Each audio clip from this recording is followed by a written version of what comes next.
So the main thing in our today world is to meet as distance between colleagues, and it's a great honor to welcome you at the second Baltic Conference of Young Researchers in Architecture, Landscape Architecture and Urbanism. For many years, we were organizing our own events, but finally, after a few decades of collaboration between the three universities, we agreed to have a common conference for young researchers. So I mean Vilnius Gediminas Technical University, Riga's Technical University, and Kaunas University of Technology. So first time Baltic Conference of Young Researchers was held in Riga. It was last year. Next year we hope to visit our future capital of culture of Europe, Kaunas. So, but this year we are here in Vilnius. So today we are in a kind of hybrid format. We are in person and in remote. So I would like to excuse in advance if we will have some technical challenges, but I hope everything will be okay. So what is the occasion to organize conference on Monday? Usually we have conferences on Fridays, sometimes on Saturdays, but not often on Mondays. So today is World Architecture Day, and this is one more reason to celebrate architecture and to discuss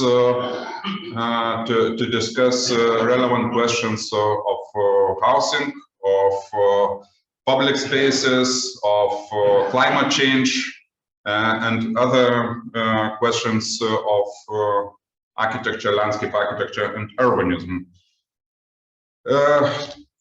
Tradition or idea to have conference on such a day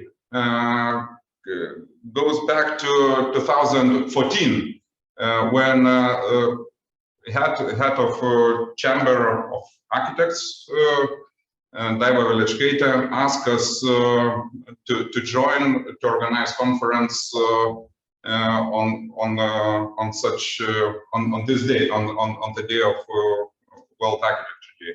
So we found this idea very interesting and constructive way to discuss questions of architecture. So we had annual conference for a few years, for many years, but this year is different story.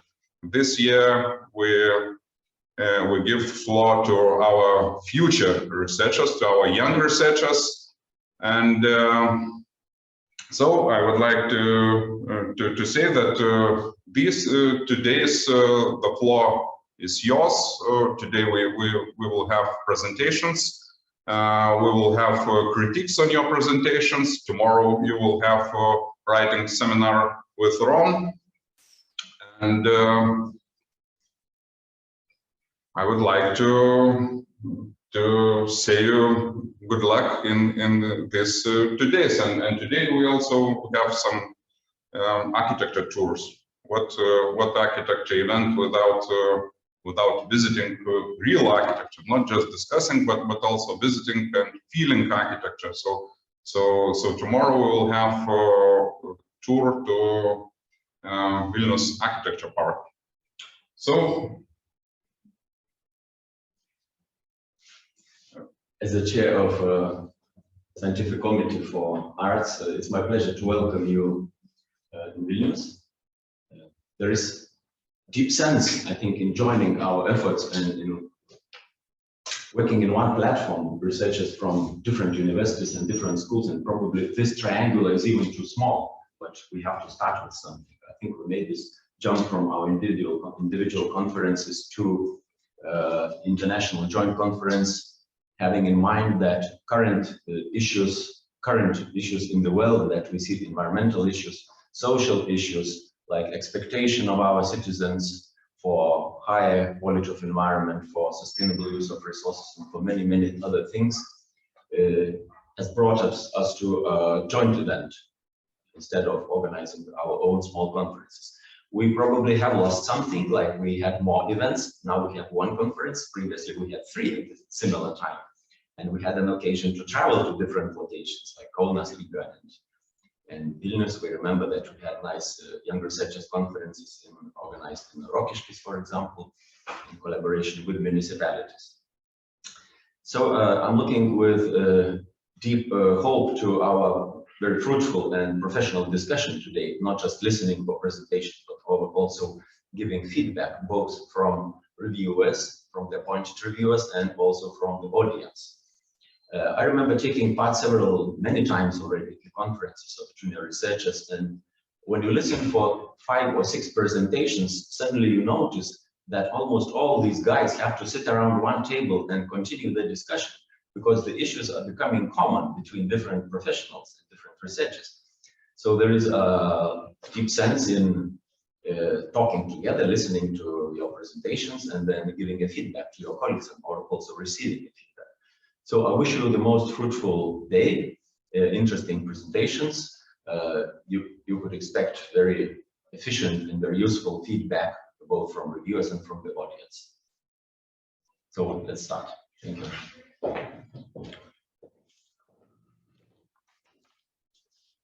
So, and I would like to invite Julia Reklaitė. She is our graduate in architecture, also PhD in architectural history and theory of architecture, also known for her publications in architecture, like Architecture of Freedom, I would translate, yeah, and some architecture guides, but also Julia is known for working as a cultural attaché in Italy, and different events which were held in Italy on a cultural and architectural basis. Thank you for Julia. And Julia now is director of Rupert. So the floor is yours. Thank you.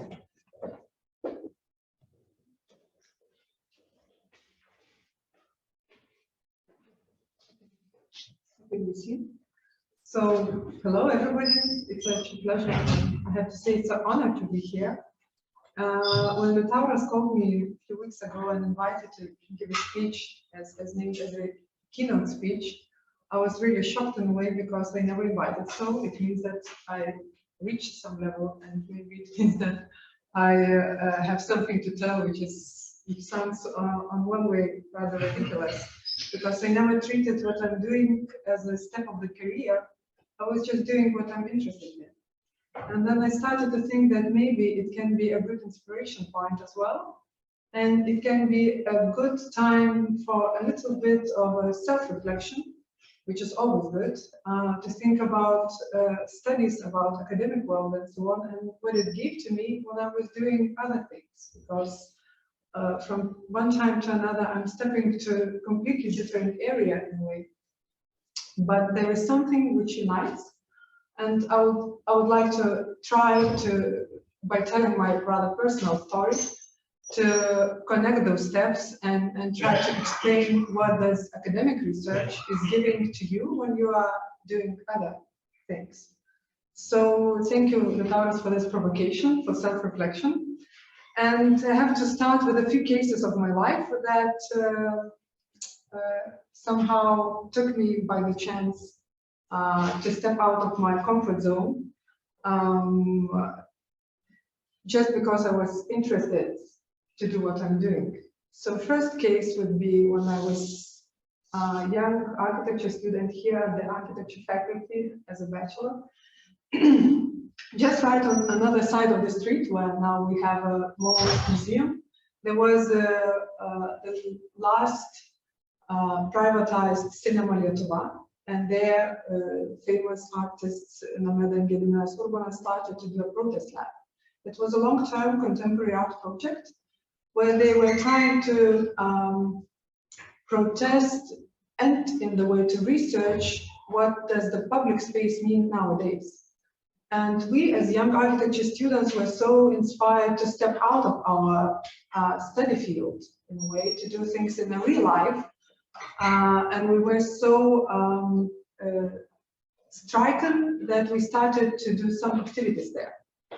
And I think this case in a way led me to my master's thesis to do a master in theory of architecture, just because I wanted to understand better what is the situation with post-Soviet heritage, between post-Soviet architecture heritage, especially those buildings which have some political notions to carry on and so on. Also, because I was then collaborating with the artists, I became exhibition designer and exhibition architect. And this experience to work with different artists and led me to understand that there are so many different ways to think about environment, to work with it, and also to tell the story in this space. And it led me to rethink once again about architectural practices, about theory of architecture and how it can be transformed into another language. Then, with a group of other people, we started this series of architecture talks and made kind of a movement of Architecturos Fondas, the now really active NGO working in the field of culture and in the field of architecture nowadays. We did it also because it was kind of a lack of the background that was missing. We were looking for some gaps that we want to fill, and we started to do that by ourselves. And at some point, it taught me the teamwork, how to work with more people, how to engage with others. And as well, it helped me to meet so many different researchers, theoreticians and also practitioners, especially not during only the lectures that is usually copy-paste of your practice, but also between those. The conversation, regular conversation, usually makes the most powerful impact because you understand how people are thinking. And then also I started to do a PhD, and I was invited to become a culture attaché in Italy, as Matijs mentioned. At the first glance, it seems to be absolutely different way of doing things and different step of the career, because it's a kind of a diplomatic career. But on another hand, it seems to be so just at the first glance, because at some point it helped me to understand, I will explain it a little bit better maybe later, that it's only about the coding and using a different language. We all deal with the same stuff. And another thing which I think really helped me a lot while working as a cultural attaché is that I had a profession. It means that when you have any kind of conversation with someone, when you meet the person for the first time, if you have passion in something, you have something to speak about, because you will always find a common ground. And then my latest maybe experience is a commission of Vilnius Architecture Biennial. It's my third biennial, and I really hope it's the last one, where I had a very different experience. But this last one, is being a commissioner, somehow I really believe summarizes all the experiences mentioned before, because we work in a very wide and very, how to say, astonishing group of people who work between science and arts, who are all stepping into academic world as well as in the practical world, and all of them are super ambitious. So to work with such a team and create a common ground, to create a common pavilion, is really super challenging. But somehow all those experiences, also the diplomatic one, helped a lot to find a common language. So I would like to start with an anecdote situation that I heard not long time ago on the radio, when there was a few psychologists speaking between themselves about the most stressful situations of your life. And one of them was telling that, you know, there are 3 cases when I offer my client a pill. So it can be when they're moving to another apartment, buying an apartment, and so on, when they're having a baby, and when they are finishing their PhD or just when they graduated. And I really think that I had all 3 of those situations, because 7 years ago I defended my PhD, and I flew here back from Rome, where I just moved, and I had a 6-month-old baby. So we flew back here together very late in the evening. The very next morning, early in the morning, I went to defend my PhD. Just after that ceremony, we went to Kaunas to represent Kaunas Architecture Guide, because it was the newest book published, edited with a bunch of people, also by me. And it was a great success because the book was already sold out. We celebrated in the evening, and the very next morning we flew back to Rome, because the next Monday we had my first, how to say, diplomatic culture event there. I'm telling this story just because that might be the reason I don't remember much about that period.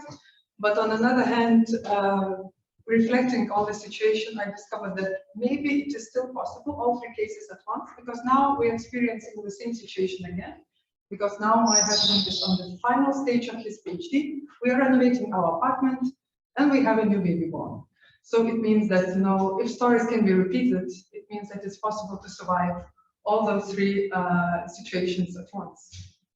And here I want to speak a little bit about what I've learned from the artist I was working with, as well from diplomats I've somehow had an honor to meet in my life, and also from academics and professors and other people who come from academic sphere. So first thing would be that the same tendencies and the same roles and the same circles of your network works everywhere. I mean, we have not such a big difference. We know that from the social network research already, that we all work and live in bubbles. But well, having a possibility to step from one bubble to another, I really believe it gives you a possibility to translate and to transfer some knowledge, and that's the most interesting and valuable thing that you can do. Another thing is that we always think about academic career versus other careers, but it's nothing to be versus, in my opinion, because that's the same worlds, just different coding systems that you have to learn, the same way as you learn a foreign language. And if you know that, you are able to somehow navigate in that difficult, at the first glance, difficult situation. As I mentioned before, we all live in our bubbles. Our networks works a lot, but somehow getting out of your bubble and understanding the limits of your bubble, because you have to step out of it first of all, makes life much more interesting, and I really believe that it provokes another way of thinking. That's why here I would like to mention one of the most inspiring projects that I always think about is Arts at CERN. The highest rate great science institution has their own residency program, and they always invite artists to do a research there, and they give them access pass to all the spaces and everywhere. So you can meet any nowadays most interesting and influential scientists and speak about them from the perspective of your art experience, which means that when these 2 worlds meet, it benefits for both sides, in my opinion. And also it is important then to broaden your way of thinking, as well as to provoke and sometimes to dramatize what you're doing, because when you're meeting the other from another sphere, it's always a bigger drama, and then you think of it a little bit in a different way. As in the role, speaking about the role of networking and getting in touch with the right people. I know that in all the management books and in all the management, how to say, presentations, you will hear that you have to meet as many people as you can, and so on. Networking is important, which is absolutely right. But on another hand, if you do that mechanically, like, hello, the weather is nice, okay, bye, and so on, it doesn't really help. But if you really step out of your comfort zone, you meet the most uncomfortable people, you have most uncomfortable conversations, it gives you the most, I really believe so. And because you never know what is the next step, I really suggest to do that exercise of stepping out of your comfort as usually as possible, and also say yes to all the possibilities. And here I started to think about the biggest lessons, and this led to the main question, in my opinion, here, which is, what does research mean?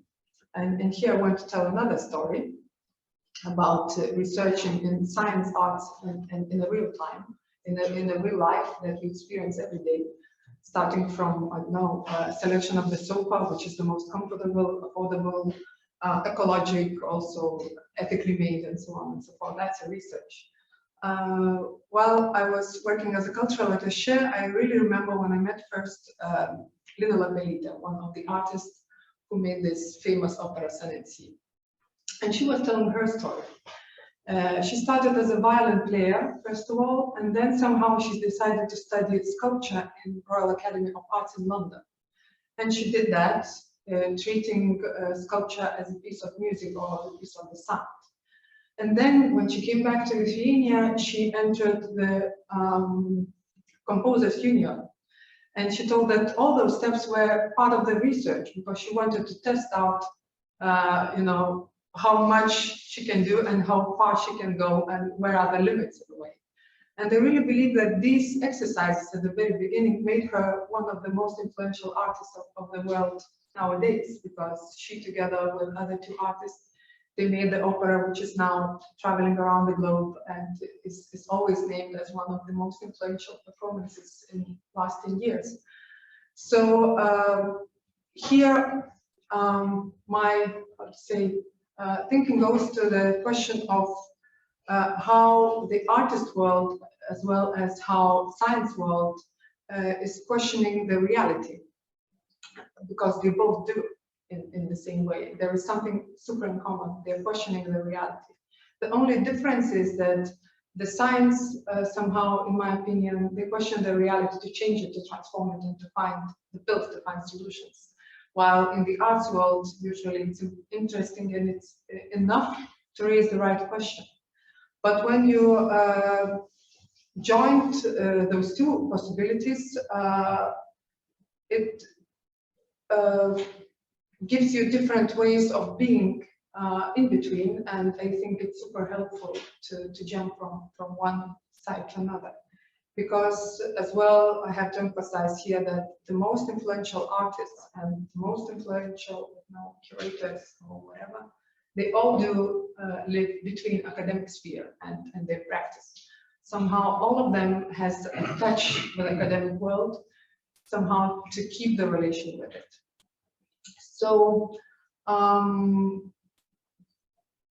here, at some point, on another hand, I really think that, you know, we are all longing, especially, at least I'm doing that, I'm longing for this real super professionalism, to be involved only, I don't know, in super narrow theme or topic, and to have a deep understanding of it.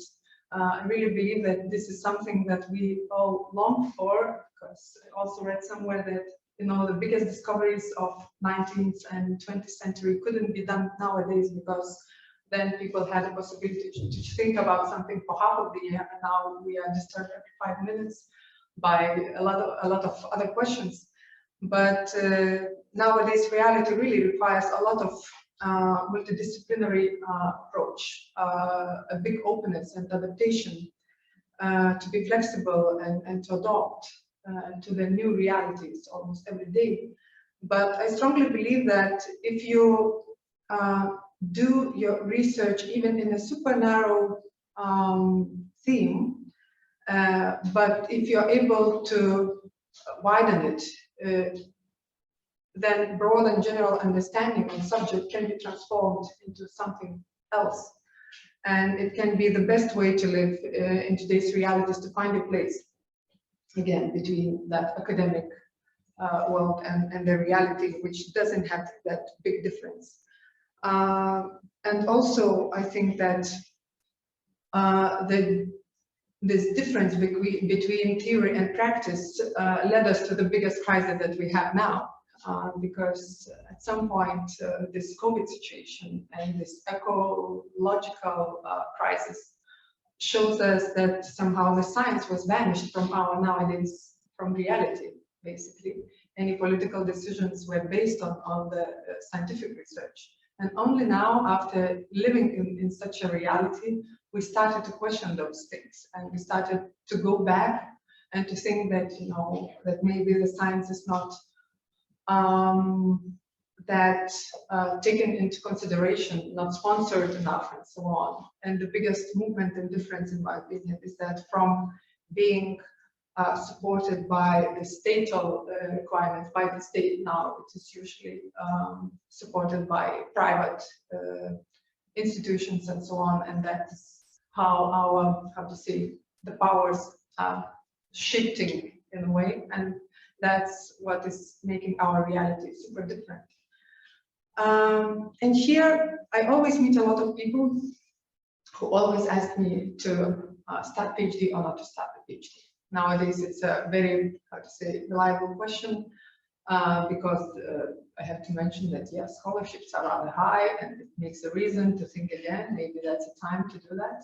I think that's the best job that you can get, actually, to research what you're interested in, to read books and to get paid for that.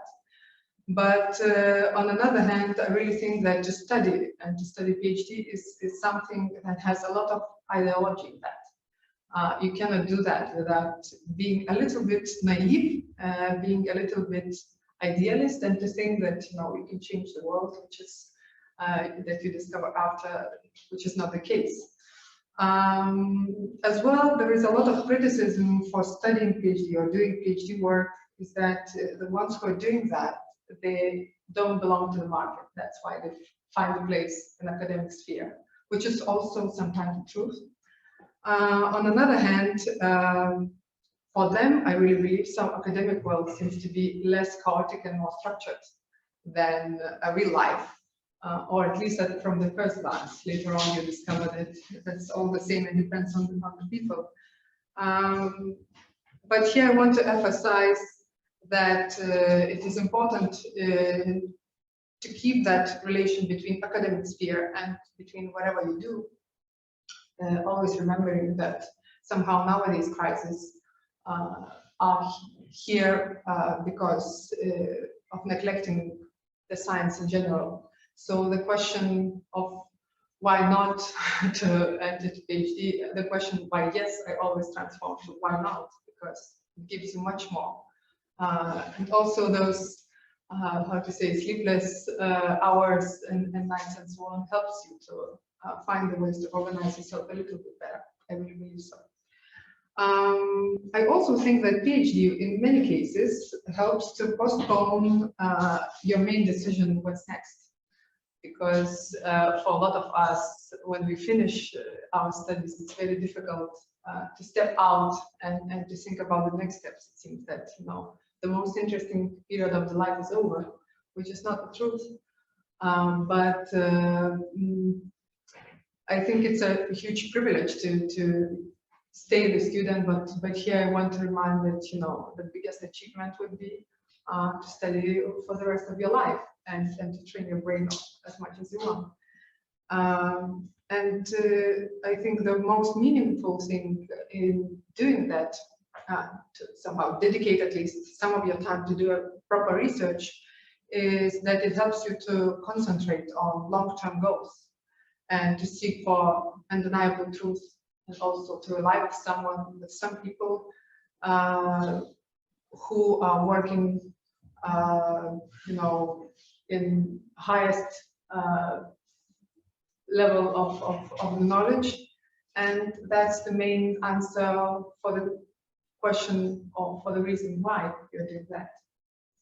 So going to the end of my rather chaotic, presentation based on very personal experience, I was also thinking about the skills that you can get while putting yourself in that different field, and also what lessons I did learn from PhD studies that I can use elsewhere, because at some point you really understand at the very end that all the experience that you have were transformed or happened just because of some decisions made before. So one super important skill nowadays is to cope with loads of information. We all know that we are all the time bombed with super loads of, I don't know, thousands of notes and so on.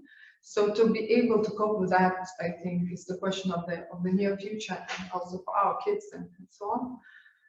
Also to systemize that information and to find the ways to use it is super beneficial whenever you do, whatever you do, even when you're reading a daily newspaper. To sort out information and to associate it is something that you learn only when you're doing the research, actually. But it is super useful in any sphere that you're working, starting from the kitchen and finishing leading the team to do something. To plan your resources is also a very common skill that helps a lot for the leaders who are doing stuff. To represent and to defend your ideas, that's something that you always have to learn to do during your life. I really believe so. Sometimes that defense is even more striking than the work itself, but it helps a lot while you're going through any kind of work. To broaden the horizon, because only in the science or only in the academic world you realize that there is never one truth that you can follow. You always, while stepping to one, let's say, way of understanding, you find that there is also another ways of understanding the same stuff. And to be always ready, which I also translate to be ready to be surprised, because that's the most inspiring and striking thing, stepping from one field to another, when you're really surprised by even simple daily details. As well, I think it's super important skill to learn, which you can use, and that's a big help in your early days as well, in your late days, is to train your brain, to treat the brain as one of the muscles. And it means that you have always to learn how to move on. And as PhD is something that you do alone, you are only your boss, which is super difficult at the very beginning. At one hand, it's super comfortable because nobody is counting your time, but on another hand, to be bossy for yourself is super difficult. But it leads you to find the ways to motivate yourself. And if you're able to motivate yourself, you will be able to motivate also the others. That's a super useful tool whenever you do, to find the ways to motivate others. And as well, as I mentioned before, you will learn that you will never have time for anything, because for at least 4 years when you're doing PhD or you're doing your thesis, you never have time for anything. You are used to think about that, that you always have to go back to your paperwork and so on, but also it leads to the super useful tool, which is to prioritize, because only then you can go to another steps. And I would like to finish my speech with some tips and tricks for your PhD, for your future, and things that I would really, internet is full of those tips, but there are some things that I would like that somebody have told me when I was doing my PhD. So first thing is that PhD is a process. First of all, it's a procedure. So once somebody told me, and I think that it's one of the best lessons I heard, that you will never finish with it, you just break with it. So it is important to find the point where you simply break with it and never think that, you know, it's the end of the research. The research is a long, lifetime long procedure. Another tip would be to practice your organizational skills and time management, because when you do that, you're able to finish your PhD at any moment, and the same way as in the academic painting, you know, when you're painting, you have to be ready to go out, to step out and to represent it. Get your academic skills in shape. Staying mentally active is the secret. I think there is nothing to add. Whenever you are able to generate, to work with loads of information, your brain's always active, and your muscles, your brain muscles are working enough. Also, PhD gives you a possibility to learn how to work in a group and how to take a criticism. I think that's a super important feature nowadays, to be critical, to be self-critical, to be critical for the others, as well as to be able to take criticism and to take it away from your personality and to be open for the criticism. Another trick or tip would be always be ready, prepare yourself to meet anyone. To be ready basically means to be ready for unexpected, but on another hand, to be ready means to prepare. Whenever you have to step out to meet somebody, just do that. I mean, even if you will look silly, you have to meet in person and to have all the possible questions, because I really believe that even childish questions for the higher grade scientist or somebody else somehow helps a lot to benefit, to rethink their own practice. Practice self-motivation to be inspired. When always think of joints of what is missing, how to translate the language of your researching, and to do that for the others is essential. I really think that what I mentioned before, that, you know, stepping from one sphere to another, it's only the question of using a different language. So if you are able to translate it, if you find a way to narrate it, if you find a way to explain it for many different people, you benefit a lot from it. And one of the last tricks would be to focus on long-term goals instead of short-term pleasures, because this long 4 years old length research usually is something that you cannot enjoy on every moment maybe, but when you think about that future after a while, it helps you a lot to understand that long-term goals sometimes are much more valuable than short-term pleasures. And my last advice would be to ask all the questions all the time, because in the experience that I mentioned here, led me to meet a lot of very different people.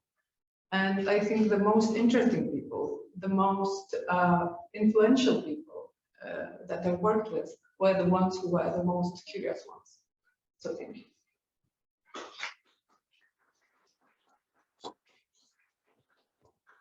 If you have any questions, just do that. Is it it? So thank you very much for very inspiring speech. And what questions? I think we need questions. Online questions. This is wrong. Yeah, hi. I'm the visitor tomorrow for the hands-on practice session. I can really relate, Julia, to what your last 8 or 9, and I religiously took them down here because I thought they're good common sense. But the last point you made, ask questions, and when I'm with a group of peers, higher professors, and I've worked at VGTU for a couple of years, I say to people, there's no such thing as a silly question. Within reason, I mean, there are silly questions, but it's important that you never feel that you're making a fool of yourself, because that's it's important to you to ask a question, and you're putting yourself out there, and you're exposing yourself to potential ridicule.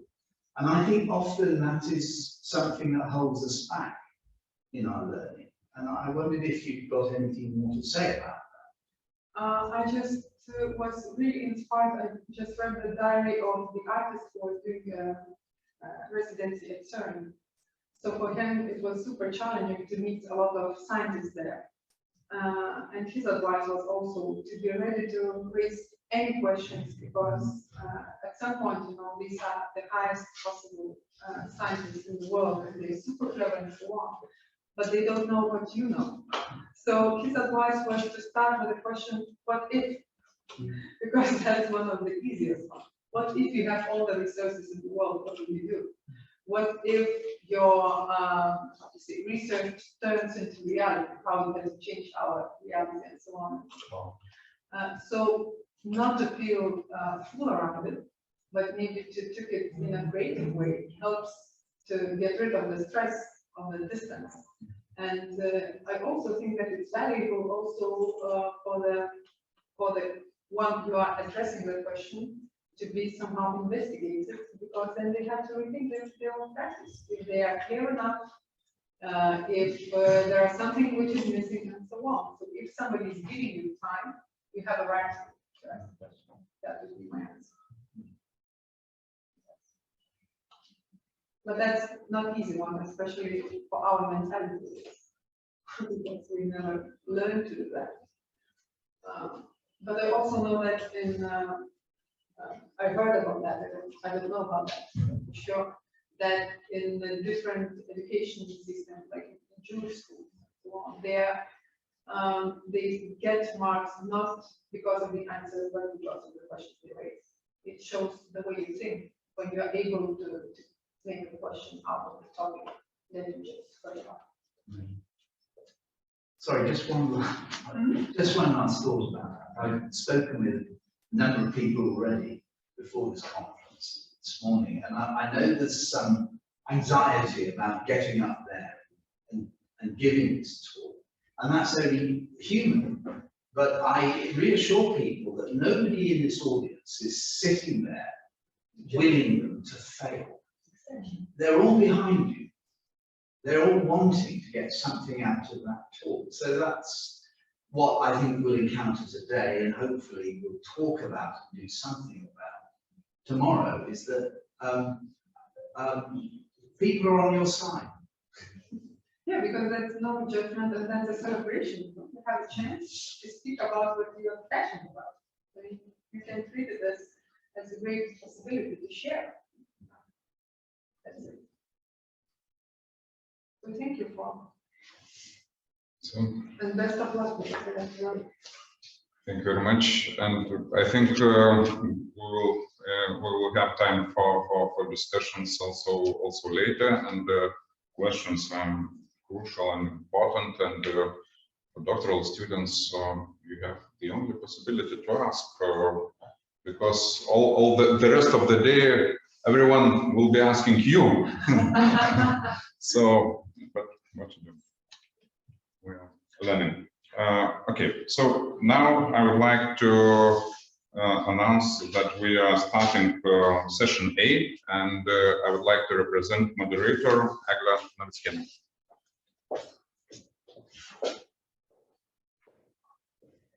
Thank you.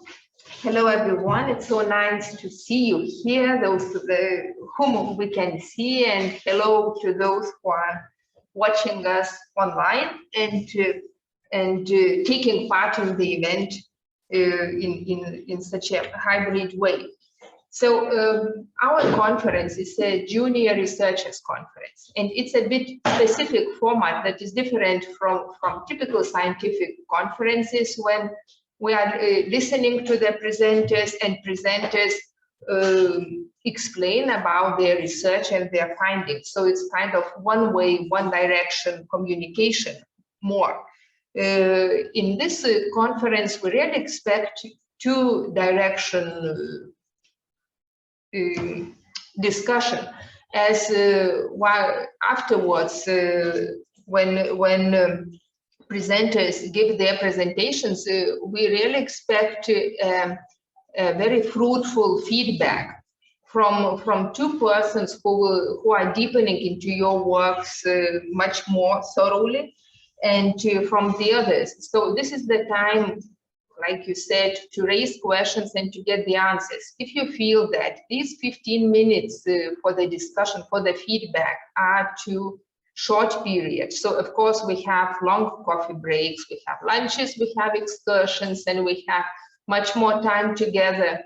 And feel free to ask anyone anything.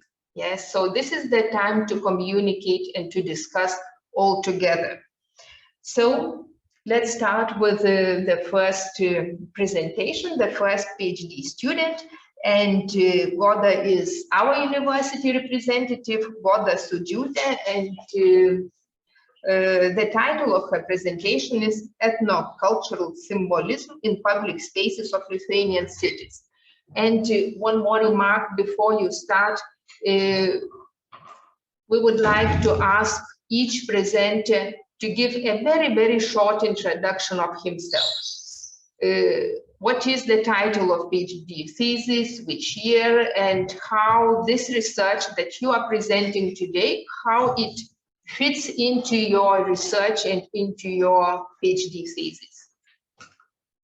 Thank you. The floor is yours.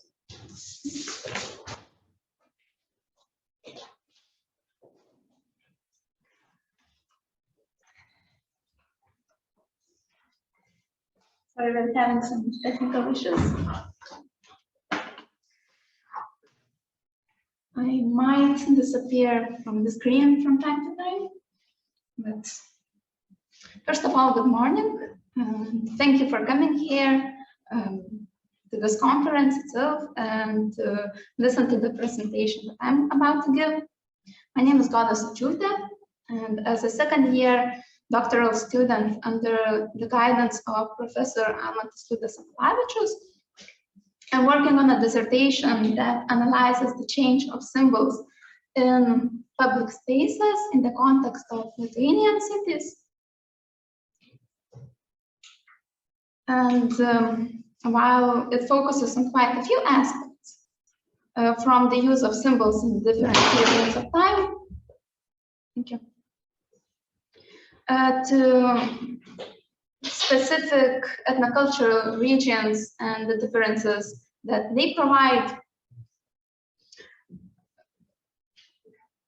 I'm going to share a very small portion of this analysis. Namely, today I'd like to talk how history, specific geographic locations, and local lore influences the use of symbolism in public spaces.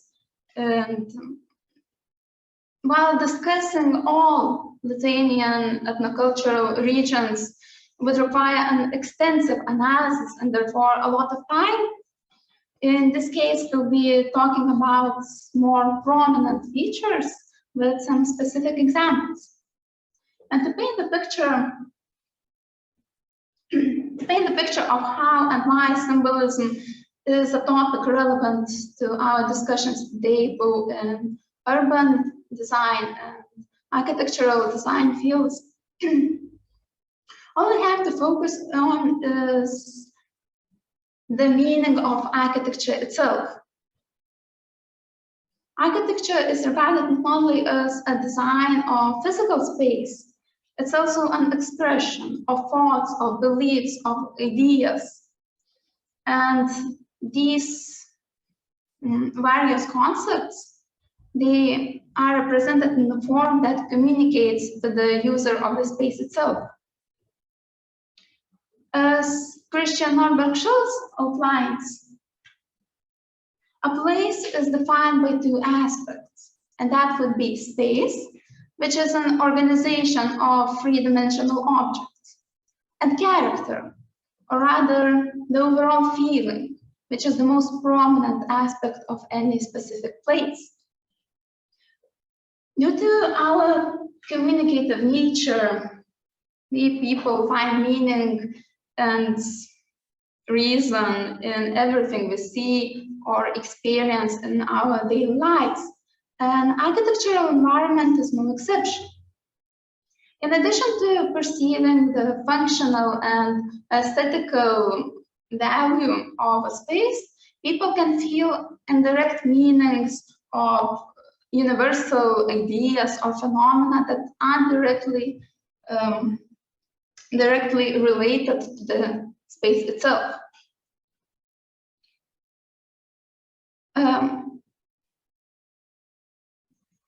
How to further this topic, I would say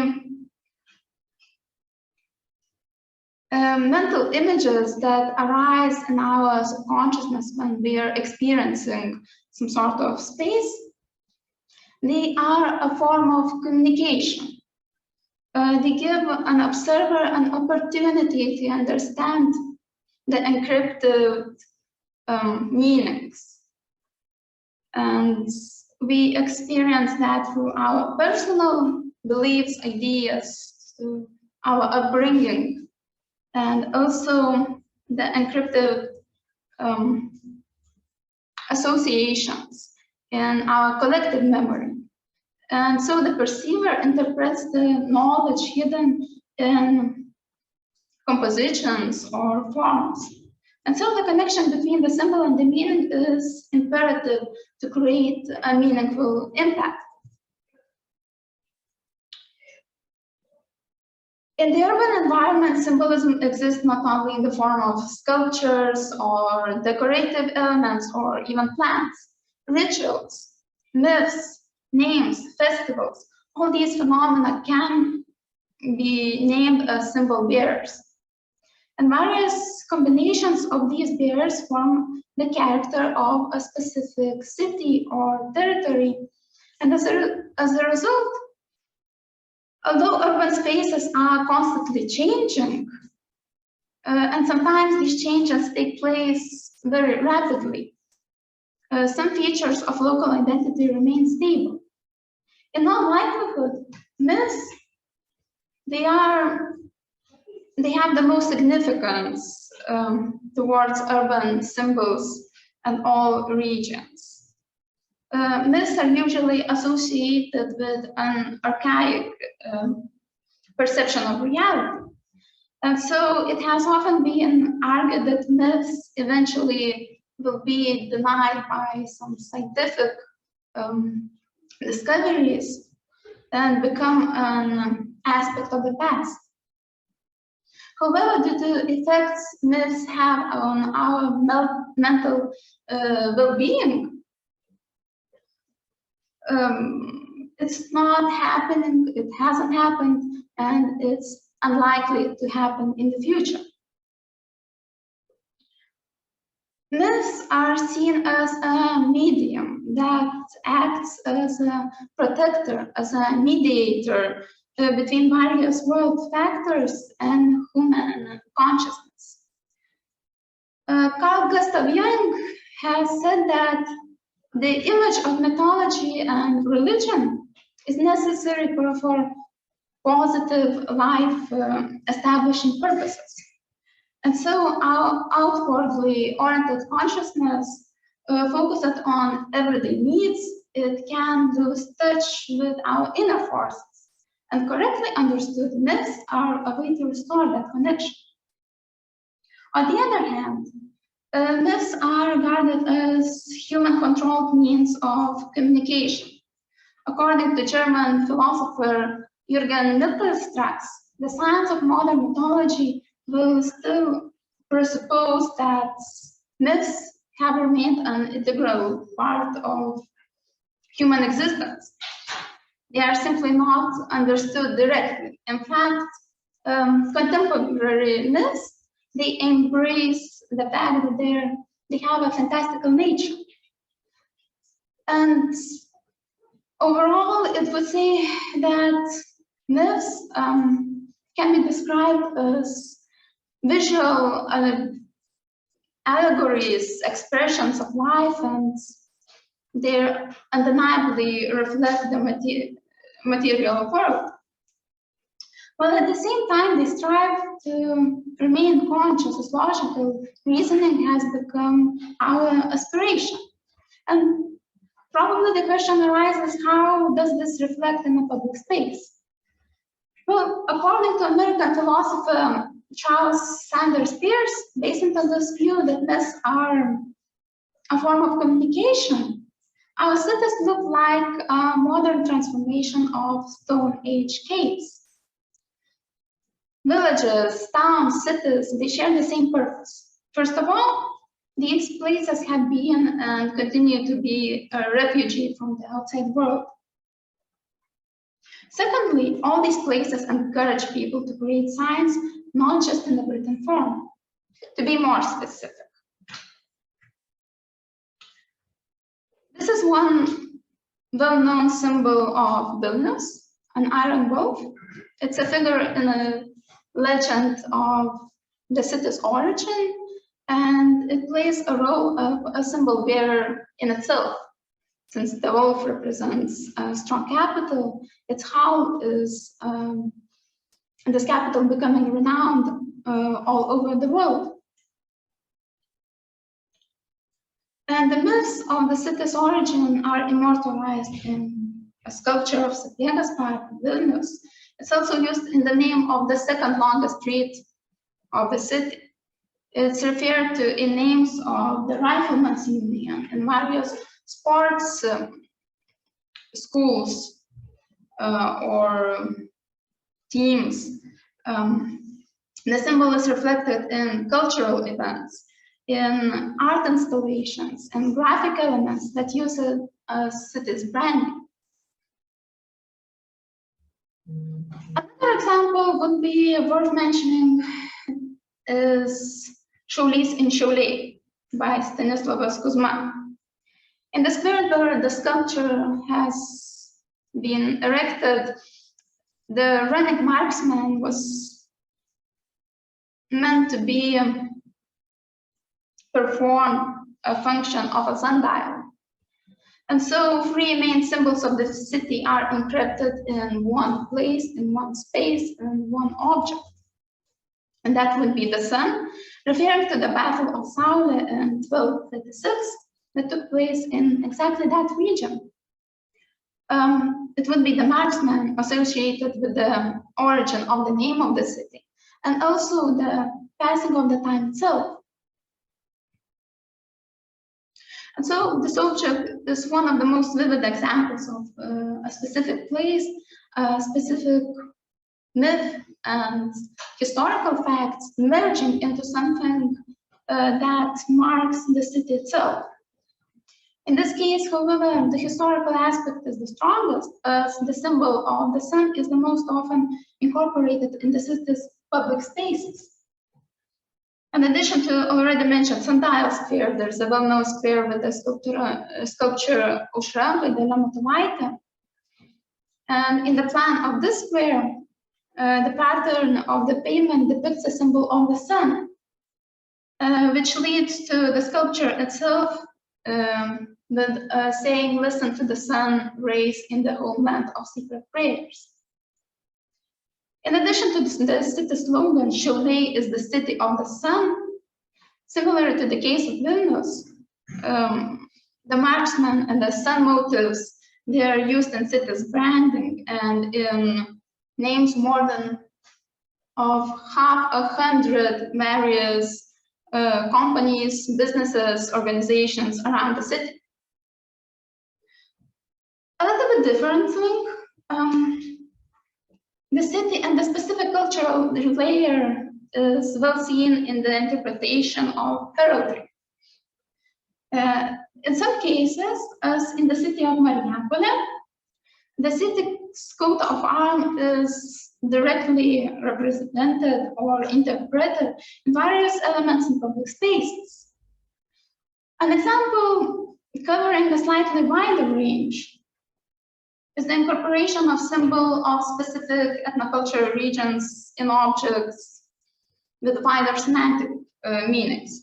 The coat of arms of the Sūdžiūtė or Žemaitija that depicts a bear is one such symbol. The image of the bear is mainly used in the coat of arms of cities in this region, and sometimes incorporated into the public spaces more than the heraldry of the city itself, such as the capital of Sūdžiūtė, Telšiai, which has more than 47 objects that represent either the symbol or the myth related to bears. And these motifs are used even in sacral objects, such as on the place of the doors of St. Antanas Paduvietis Cathedral. Besides recounting the history of baptism in this region, bears are symmetrically depicted in both sides of the door. However, it is important to note that the interpretation of a symbol and its meaning of any element also depends on the historical period and the observer's environment. For instance, during the Soviet Union, the tendency to diminish the importance of historical heritage was particularly pronounced. And so as an example, it's worth mentioning the coat of arms of the Mimics used in Klaipėdos port starting the 13th century. The ship symbolized the Christian church, while the towers represented military power. However, in Soviet times, the shipping industry and the ferry to Smiltynė was what everyone said that the ship itself represented. And so, in summary, due to historical, philosophical, and even scientific development, symbols are often referred as an endangered phenomenon. However, it should be considered as the city itself.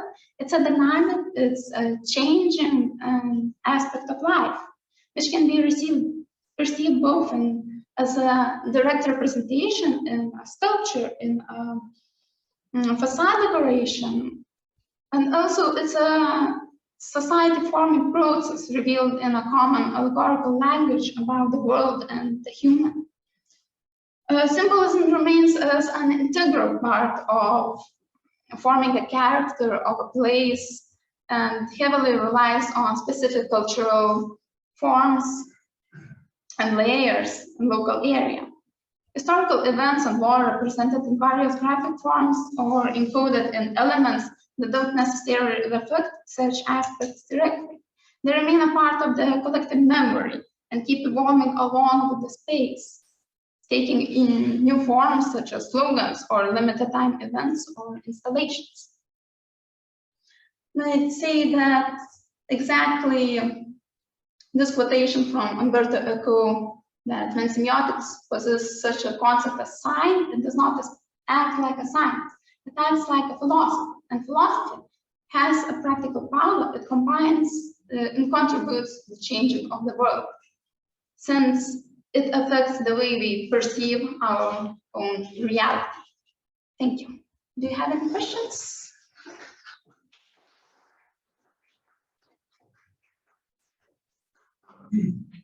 Thank you. So do you have any questions to Goda?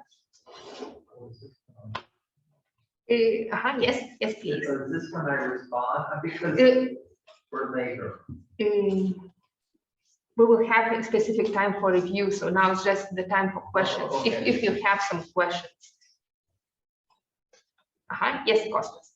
I was thinking, I'm not sure if it is related to your research, but when you mentioned the symbol of iron rope, Yes. I thought about the name of the street, the original group street, and there is no symbol like a sculpture or something else next to the street, but there is also the name that we hear.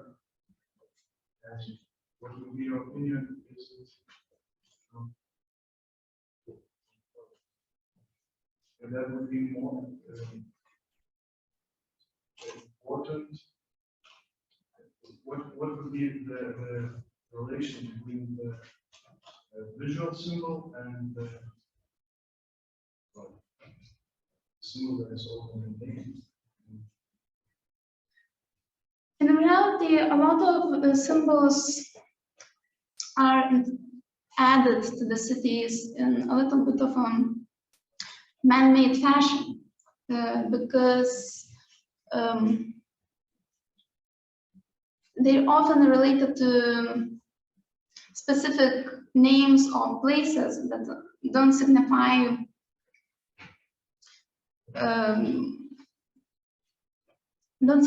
the exact event or place. Let me illustrate. Maybe it will be a little bit clearer. Sometimes we name a street something like Birutės gatvė, right? And in consequence, somewhere along the lines there will be a sculpture for her. But in reality, it won't necessarily merge with the urban environment, because there wouldn't be a connection with the place itself, because it would have almost nothing to do with the person, the icon that it would represent. It's just a street, right? However, the street is sometimes a representation of the beliefs of the society in general. So in the urban landscape, city names, street names, they show the evolution of this, well, the ideas, that what is accepted. So linking a sculpture to specific place just because specific street, anyway, just because it's named that, isn't necessarily the right direction. Does that answer anything? I would like also to ask, have you noticed any new symbols or myths that are created today, like evolving in time? And so are we adding something new to all those past symbols? Well, there is one tendency that I'm not yet sure whether it's good or bad. However, a lot of elements that are added to the urban space nowadays, such as the apple sculpture just up the street from our place, a lot of tour guides, they tend to add some sort of myth, trying to create a meaning to the decorated object. So there's the tendency to create myths just to add some sort of attraction to the place, but it doesn't necessarily have a meaning. Usually it involves the myth or the perception that we have. It has some sort of older roots, and they just come along. And for instance, we have the same Gediminas Vilkas, the Iron Wolf, that right now has, I think, 2 art installations related to this name. One is the wolf is changing its fur. The other is, oh, I'm sorry, I wouldn't be able to say which one it is, but it adds to the new.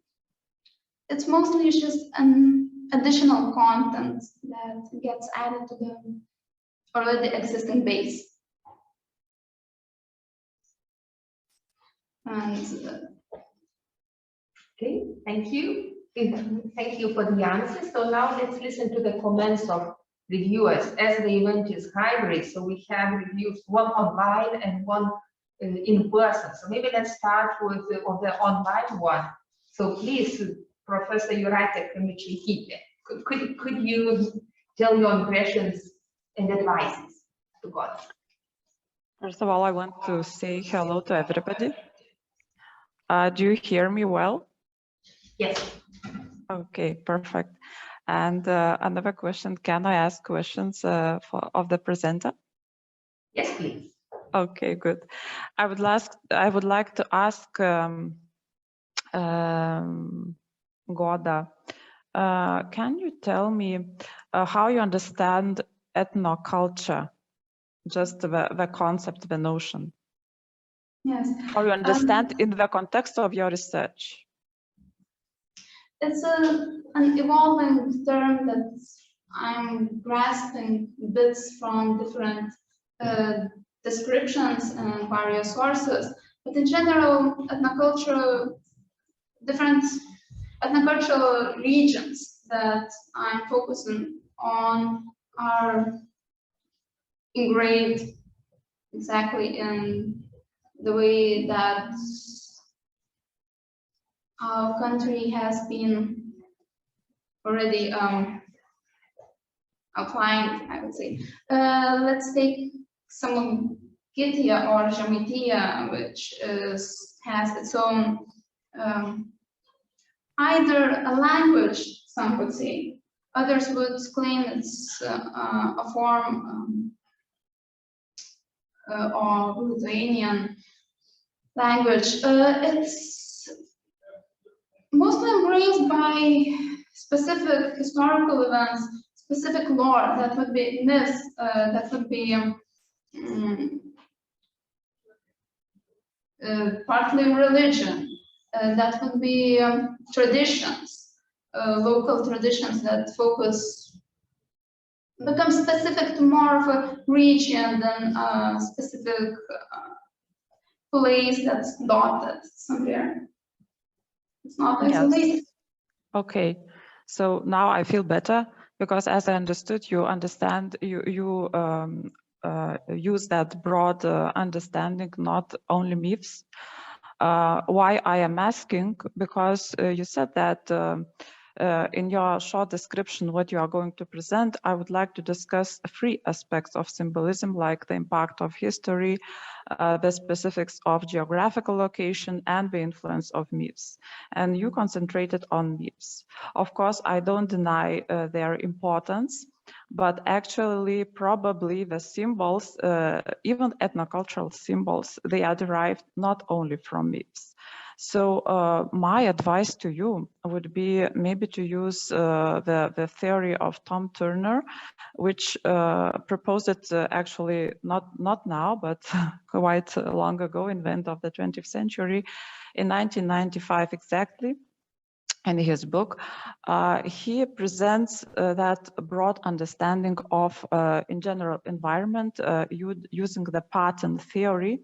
Later on, this pattern theory was developed by Christopher Alexander, and actually, he says that there are primary, secondary, tertiary, and quaternary patterns. And now, at the moment, you are in the level 3, actually. You are talking about the myths, about the stories, about maybe art, about that level of symbols. But there are also, let's say, settlements, there are buildings, there are garden archetypes as well. In the second pattern, there are buildings, roads, and fields. And they understood as representatives or result from the behavior of humans who adapt places to satisfy their needs for food, shelter, comfort, and security. So I would really suggest you to take that broader understanding and to apply it in your research, trying to figure out for yourself and for your research broad, let's say, typology and classification of symbols. One more proposal from me would be, maybe it could be useful for you to read about the or to use cultural values model to develop your research. That cultural values model was developed by Janet Stephenson in the beginning of 21st century, and it proposes a very simple and very, how to say, universal at the same time understanding of cultural landscape and evaluation of cultural landscape. It proposes a ternary system consisting of forms, practices, and relationships. Because we understand symbols when we evaluate environment, when we think about environment, what it means to ourselves. So if to talk simply, this model talks about what is seen, what is happening, and what it means to those who see and use it.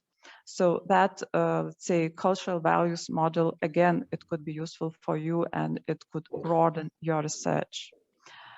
And one more proposal from me is, again, for the classification of your symbols.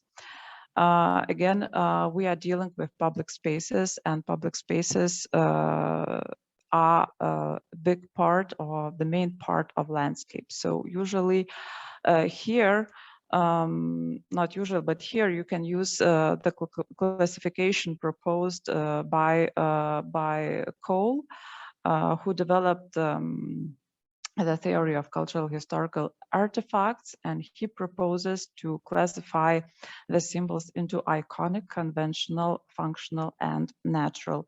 Again, it could broaden your research and development of your topic, could help you to develop your topic. So these are my proposals, and actually for me it was very interesting to listen to your presentation. It was very coherent. You started from myths, but I hope it will not be limited with your research, and you could broaden your topic. So these are my suggestions. If you maybe can say something, or you agree, disagree with me. Well, I'm actually trying really hard to listen and hear and memorize everything that you said, but yes, everything looks incredibly useful to me, especially at this stage. And I have a feeling that I'll be contacting you just to clarify some things, and just to So note them. you can write me by email. I can write you just very shortly, or just send you my remarks by email. Maybe Thank you so much. Okay. Thank you, Jurate, very much for your useful advices, and just to continue your conversation. So feel free to communicate with your reviewers. If you think that you didn't hear well some name or some fact or whatever. So on one hand, we have recorded this meeting, so you may listen back and once again, and of course you may contact directly if you need more help and to clarify something. So thank you, Jurate, very much. Thanks a lot. And now we will invite our guest from US, Jay Waronker, who came from Kennesaw State University in Atlanta just for this reason, to give the review to Goda. So could you come here closer, please, because you will be shown in the stream. Thank you very much. Just Now here is our. Oh gosh, I didn't know I would be on camera. I would have dressed it. Thank you. Come. First of all, when I was asked to select from a list a couple of people to give feedback to and suggestions, I chose yours. I thought it would be quite interesting. But when I read your brief a few days later and listened to your comments today, I became very excited. I think it's intriguing and of great interest to me. I mean, when I learned more. And only a few days ago, I gave a talk to the students that are in the course I'm teaching here on symbolism in architecture. And I would like to later, I showed like 300 images. I'd like to share that with you. I can send that to you as a PowerPoint presentation, because I think it would be helpful. Some of the comments were more basic because it wasn't at the PhD level, but all of it has relevance. And I think that it could be helpful to just broaden your perspective on architectural symbolism. But on a regular basis, the names of buildings, a sculpture in a plaza or in a park, or a symbolism that's affixed to a symbol that's affixed to a building may be altered or removed for different reasons. And examples include, in my own country, in the United States, we've been going through this national debate. We had a civil war between the North and the South, between people that supported Black slavery and that didn't. And a series of statues were installed much later than the war in the 1860s. They sometimes 50 years later and whatever, they weren't at the time. And these are beginning to be removed because they're now seen seen as a very negative symbolism, anti-Black and whatever. And there's sides, we want them removed, we don't want them removed. So these statues that were built have now taken on just, you know, intense symbolism. And only a few days ago, another one in a very prominent site in the United States was removed. And there are others in the presentation, for instance, that I'll send you. Some years ago, the McDonald's in Moscow were all shut by the government because the United States and Russia was having a fight then. And McDonald's was then seen suddenly as this symbolism, architectural, cultural symbolism. And of course, that's not really accurate because McDonald's are locally owned. They're not an American symbolism, but they, you know, but suddenly McDonald's got into a sort of a whole debate. And the Taliban some years ago destroyed some Buddhist sculpture in Afghanistan because they saw them as being idols. And I also included some symbolism of the World Trade Center, of course, being attacked, or Jewish synagogues in the United States, or Black churches in the United States, and mainly in the 1950s, being attacked by people who hated those people, and those buildings, religious buildings, were burned. So all of this is of incredible interest to me. And but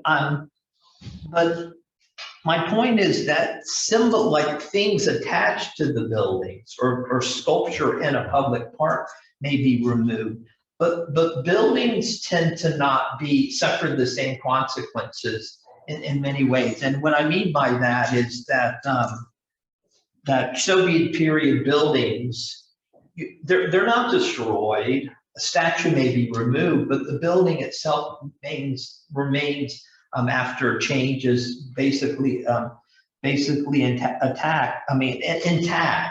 Or in India, buildings built by the British during colonialism are still used by the people, and in some cases by the high government. And the same thing in, like, say, South Africa, buildings built by the European colonialists, and even after independence and the end of apartheid, they're not attacked, they're not torn down. A statue may be altered, or a coat of arms, or a small little object, but why aren't buildings? So is it because they're too complicated to alter, too expensive to alter, too valuable, real estate, whatever? So that's what, I ask you to sort of sometimes think of, so even on a larger, broader image than sort of these things that you mentioned in your brief. And because you discuss things like the Iron Wolf, coat of arms, sculpture, sundials, and square. But I would also suggest that you maybe look at the square itself, and not just objects in the square, but the square itself, the meaning in a greater context. So do you understand what I mean? You're looking at, like, I'm being slightly unfair, but like furniture in a building instead of the building itself. Now, a square is a built form. I'm talking about the built form, not necessarily just the architecture. But I think that I'm curious about your background, your training. What is your educational background, your degrees before you're studying a PhD? It's just one line from architecture to... So you studied architecture. Yes. You didn't study like fine arts or literature. No, I jumped through theory in my master's, so I think that my suggestion is, like, providing more context to the overall and not just objects in the space when you're looking at symbolism, and that's harder to do. You're actually giving me a lot of ease. It's very easy to look at a coat of arms or a statue because there's a lot of symbolism to that. But sort of the actual space, the layout of the space, the materials, the context of the space, what symbolism does that have, along with the symbolism of the statue or the coat of arms or the sundial and whatever? So those are the things that I asked you to, because people latch on to the symbolism of a statue, like, you know, my country or here, whatever. But they don't seem to latch on quite as much to the design of the building. And they leave the building alone, even though it was built by somebody earlier, or political or social things have changed and the building might not be designed, but they don't I think that they don't latch on to the building as much as to details or statues or objects. And I think that why do people not why do they not focus on the broader and only like the symbolism? And as an example, and I'll shut up because I'm probably talking too long, but I study synagogues, and there's a social hall that's next door to a synagogue in Harare, which is the capital of Zimbabwe. And it was built in the 1950s, the synagogue and the social hall. Originally, the social hall was called Rhodes Hall. And the people thought that it would wrongly, but it would be associated with Cecil Rhodes. I don't know if you know Cecil Rhodes. He was a European explorer who did incredible things during African colonialism, but he was also a racist, anti-Black. And the Jews, who had nothing to do with Cecil Rhodes, they were from the Isle of Rhodes, you know, in the Mediterranean. They thought it would be politically incorrect to keep the name Rhodes Hall, so they changed it to Rhodes to make it disconnected to Cecil Rhodes, even though it had nothing to do with it. So they didn't change the building. They didn't alter the spaces, the function, whatever. All they did is on the name of the building, they took off a couple of letters and they added a couple of letters, and that was their change. And so the symbolism was not in the architecture, it was in the name of the building. And I'm thinking, you know, does the building not have any symbolism, only the name? And so I'm curious about the broader issue, not just the smaller issue, if that makes any sense. That makes a lot of sense, actually. Okay. Those are some of my comments. Thank you very much. It's an intriguing topic and I'm excited and I hope we stay in touch. Thank you. I'm quite sure that during the lunch you will sit one beside another and we will continue the discussion about symbolism and listening to the very good advice. Thank you very much, Jay, and thank you, Goda. And now let's invite our guest from Riga Technical University, Anna Oļha, and she will give the presentation on quality of the urban environment of a smart city in the context of aging population.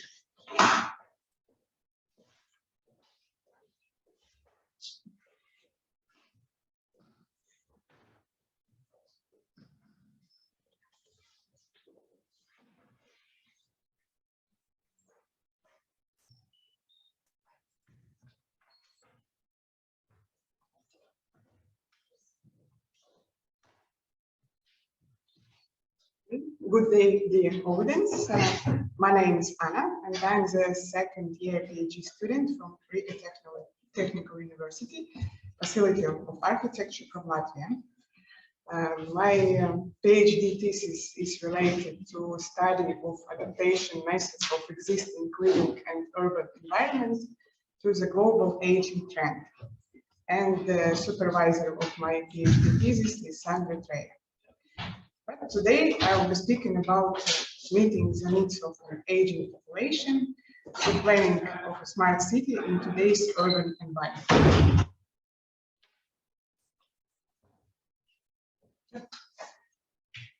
So, traditionally, the built environment has been designed with the average young, healthy man. Traditionally, the built environment has been designed with the average young, healthy man in mind. But as we see, one of the major trends of today, which the city currently needs to adapt to, is a phenomenon called global aging. Statistically, people are reaching ever greater age as the time goes on, and that, alongside with the demographic shift, brings a social change and requires smart and age-friendly initiatives in terms of town planning. As the number of older people increasing annually, urbanization is seen as the culmination of successful human development.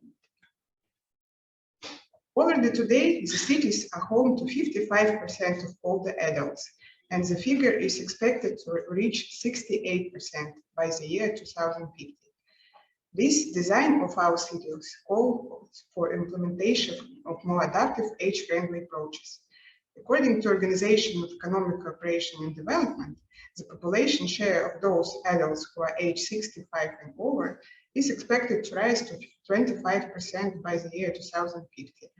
But while in Latvia or Lithuania the percentage is less than average, it is predicted that by the same year 2050 it will get as high as 30%, meaning that each working individual will have to support at least 2 elderly, which is 3 times more than 30 years ago. But majority of European countries and its aging population are not prepared for such scenario, nor economically or educationally, nor socially or mentally. Such a negative statistic results in deep loneliness of elderly. Not having or losing a partner, low level of social contact, insufficient social support, poor self-related health, functional limitation, and depression are prime cases of loneliness. The older the person is, the lonelier he or she feels. In the world, the top leading position is actually belong to Lithuania, followed by Ukraine, where in Lithuania 65% of people feel lonely, with average of about 40% in Europe. So, what may be done in such a sad reality? During the last decades, the World Health Organization came with a number of initiatives to engage cities to become more age-friendly, posing that active aging is a process of optimizing opportunities for health, participation, security, and making the quality of life better for people as they age. The fundamentals are included in the Global Age-Friendly City Guide, which offers a checklist of 8 positions, which you see on your left-hand side. And they are transport, housing, participation, social inclusion, civil participation. However, in the scientific world, there is an initiative raised by Hannah Matson, who is proposes a contemporary, up-to-date framework, seen on the right-hand side, with alternative blueprint, which incorporates 2 additional layers of solution, which are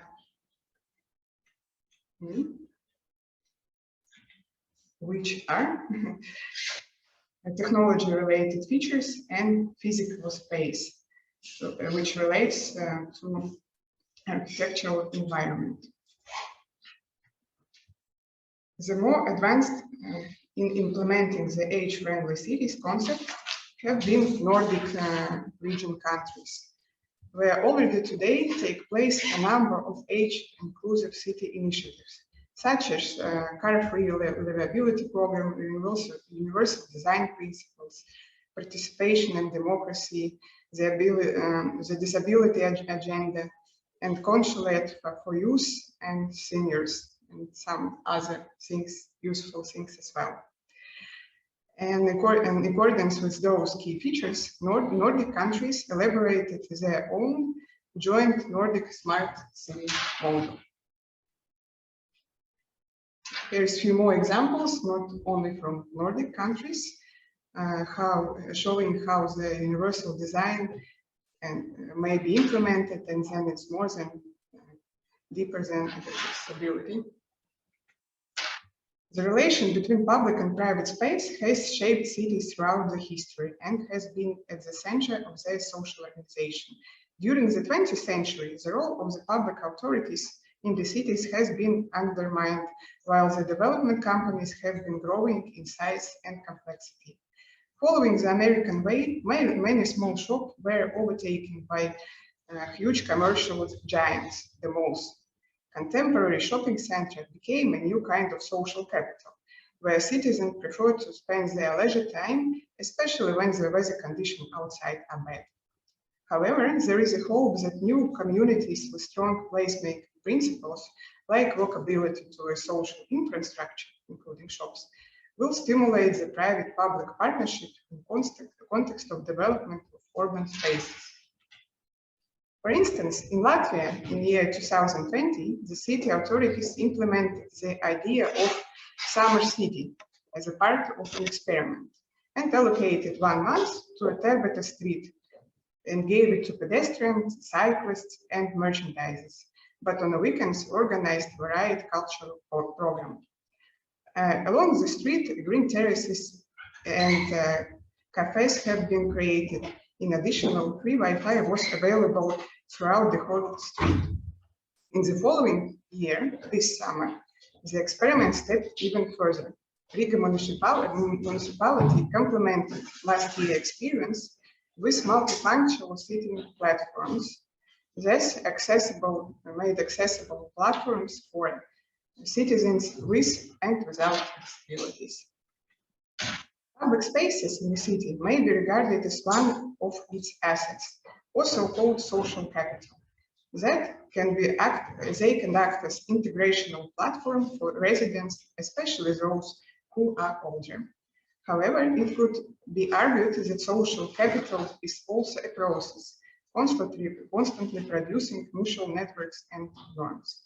Today, public space may be promoted as a means of bringing people together, leading to tolerance and social inclusion. Public space may be used as a part of social capital, ageless, superior to social fragmentation. As we already found out, public spaces in the cities are subject to functional division. The corresponding program, such as children playground or skate park, mainly set up numerous boundaries of use, physical and social, and exclude those who is not fit enough to operate the space. As a rule, kids and youngsters are labeled as active, happy, loud, but elderly people as weak, sick, grouchy, and slow. Mentioning generalization, or also so-called ageism, often results in design conclusions that each group is best to be sorted separately.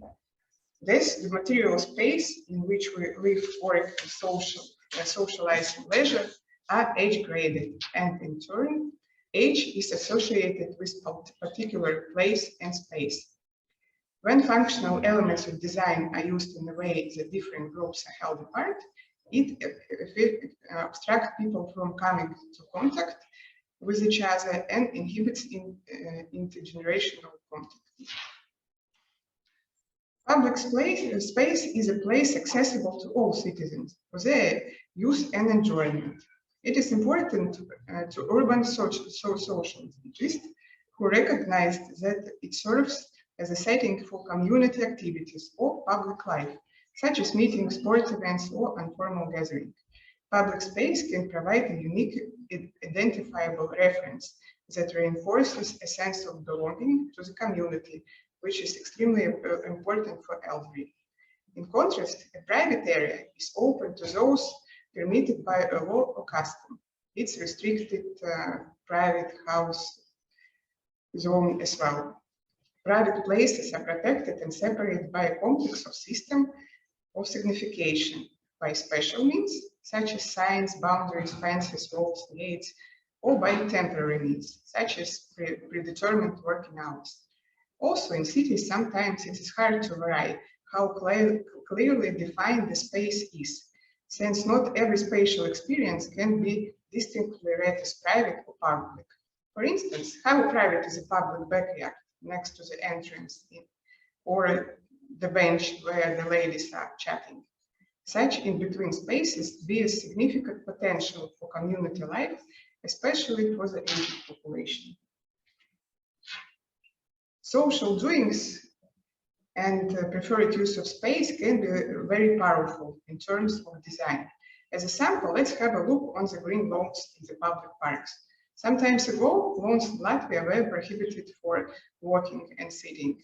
Limitation of stepping on the grass, despite restriction, warrants, signs, and penalties, became a question of values limited by the rules. By city dwellers, such restriction was translated into the form of performative resistance, and the city witnessed a small revolution against so-called intended use. As a result, a conflict of users, of people, and opposition state was resolved, and green spaces has progressively moved from being protected by the city to being the one accessible for physical and social leisure. Now it is only prohibited to stay on the slope slopes with vegetation. However, as you see on the picture on the left top side, people are still sitting there despite all the penalties. Depending on living situation in terms of elasticity of the city and its dwellers, we can distinguish three categories: independent, semi-dependent, and fully dependent citizens. For the independent citizen, public space forms relatively accessible urbanity. They are in relatively good physical and mental shape and perform all everyday routines themselves. They move freely around the city and visit public spaces. The second dependent category, semi-dependent category, are those dwellers who require some assistance, people with limited mobility, but who continue to live in their own homes. The seemingly unimportant transition spaces between the clusters of the city, such as stairs, changing traffic lights, heavy doors, for semi-dependent members of society are confusing boundaries, and public space for them becomes limited urbanity. For this category, immediate surrounding, such as common areas and courtyards and nearby parks, are spaces of the great importance. The city for the third institutionalized group is less elastic or none. Majority of them are elderly who live in nursing homes or are bedridden patients and receiving care at home. The public space for them is extremely limited urbanity, which is defined by the inner closed boundaries of the care institution. Public encounters may happen only within the closed perimeter without possibilities of public life, which might be experienced through views, sounds, and smells. Aside from these categories, there are several common issues for all the people when they decide and want to stay at home, stay and age at home. Aging in a place or community with some level of independence rather than in residential facility. Today, by the National Institute of Aging, pointed as an optional one. However, such policies demand significant financing. In general science, the word polyvalence describes the ability of form to be open-ended, allowing the multiple forms of interpretation. Polyvalence was introduced to architectural world by Hermann Hasberg, and originally a multi-purpose hall of Salle Polyvalente was, I hope I pronounced it correctly in French, was widely spread all around France, as you see. As you not see on the picture, it's still functioning today and maybe even rented. It was and it is a kind of building typical for every village that could be used for different function without any adjustment being required for the building itself, for wedding, parties, musical concerts, and stage performances. Hasberg was trying to analyze the way how a polyvalent approach may be applied to the architectural space in such a manner to enable building to cater for unexpected. The particular application of the approach may be found in his Diagon housing project in Baltic, which is seen on the picture below. The building can be used in different ways without any adjustment to the way it is built. Today, the scope of application of polyvalence may be broadened and step outdoors. Since the polyvalent design in general does not refer to a single allotted function, it is able to provide universal geometric material aimed to meet atmospheric expectation of individual association and interpretation of urbanity. With capacity to elicit polyvalent design solution permit interpretation and task on its identity through neutral and flexible usage. For instance, the sitting platform, which is sitting on top in the airport of Vienna. Such polyvalent form allows to use the object in different ways, providing a shared when used simultaneously and personal when used single by yourself experience. Ultimately, also the landscape can feature polyvalent qualities. locality where children of all ages, their parents and grandparents can mutually find enjoyment may be treated as prevailing element. And some conclusions and lessons learned. Throughout the history, public space have always played a central role in the urban and social life of the cities. But in a length of time, it has lost their significance and are no longer the main node of the social network. Public space have become as a residual space used for parking cars or at the best associated with particular limited function. But the street, once a main facilitator of urban public life, are reduced to transit spaces, far from being age-inclusive. Narrow pedestrian line, fast traffic lights, step, heavy doors are the main physical barriers for those whose mobility is reduced. The city of today is facing the challenge of creating urban environment that supports the right of all the people for an equal share of urban space. When designing public spaces, the use of standardized age-type typical solution should be avoided. The best alternative is to arrange insertion of age-specific element in inclusive manner. Urban regeneration and gentrification create complication for all the people and hamper aging in place, while global aging phenomenon calls for more age-inclusive approaches to implement in our living environment. Hence, developing cities for all ages should be a key goal for economic and social policy. And finally, not only the political bodies, government, organizational builders and developers, but also the ordinary citizens, people of all ages, gender, ability, or disability, are responsible for making our cities more smart and age-friendly. Thank you.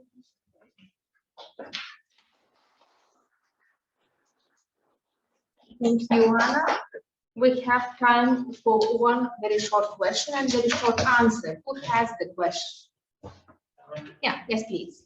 Do you think the restrictions in public space increase social capital or I didn't hear well, sorry. Restrictions like don't sit on the grass or etc. Does it increase social capital? Or I would actually, it's definitely not increasing the social capital, but for some people, according to my research and investigation, it's a kind of challenge. So they don't follow the restriction, but they find it, I don't know what's called. They want to experience to break the rules. So maybe at that point,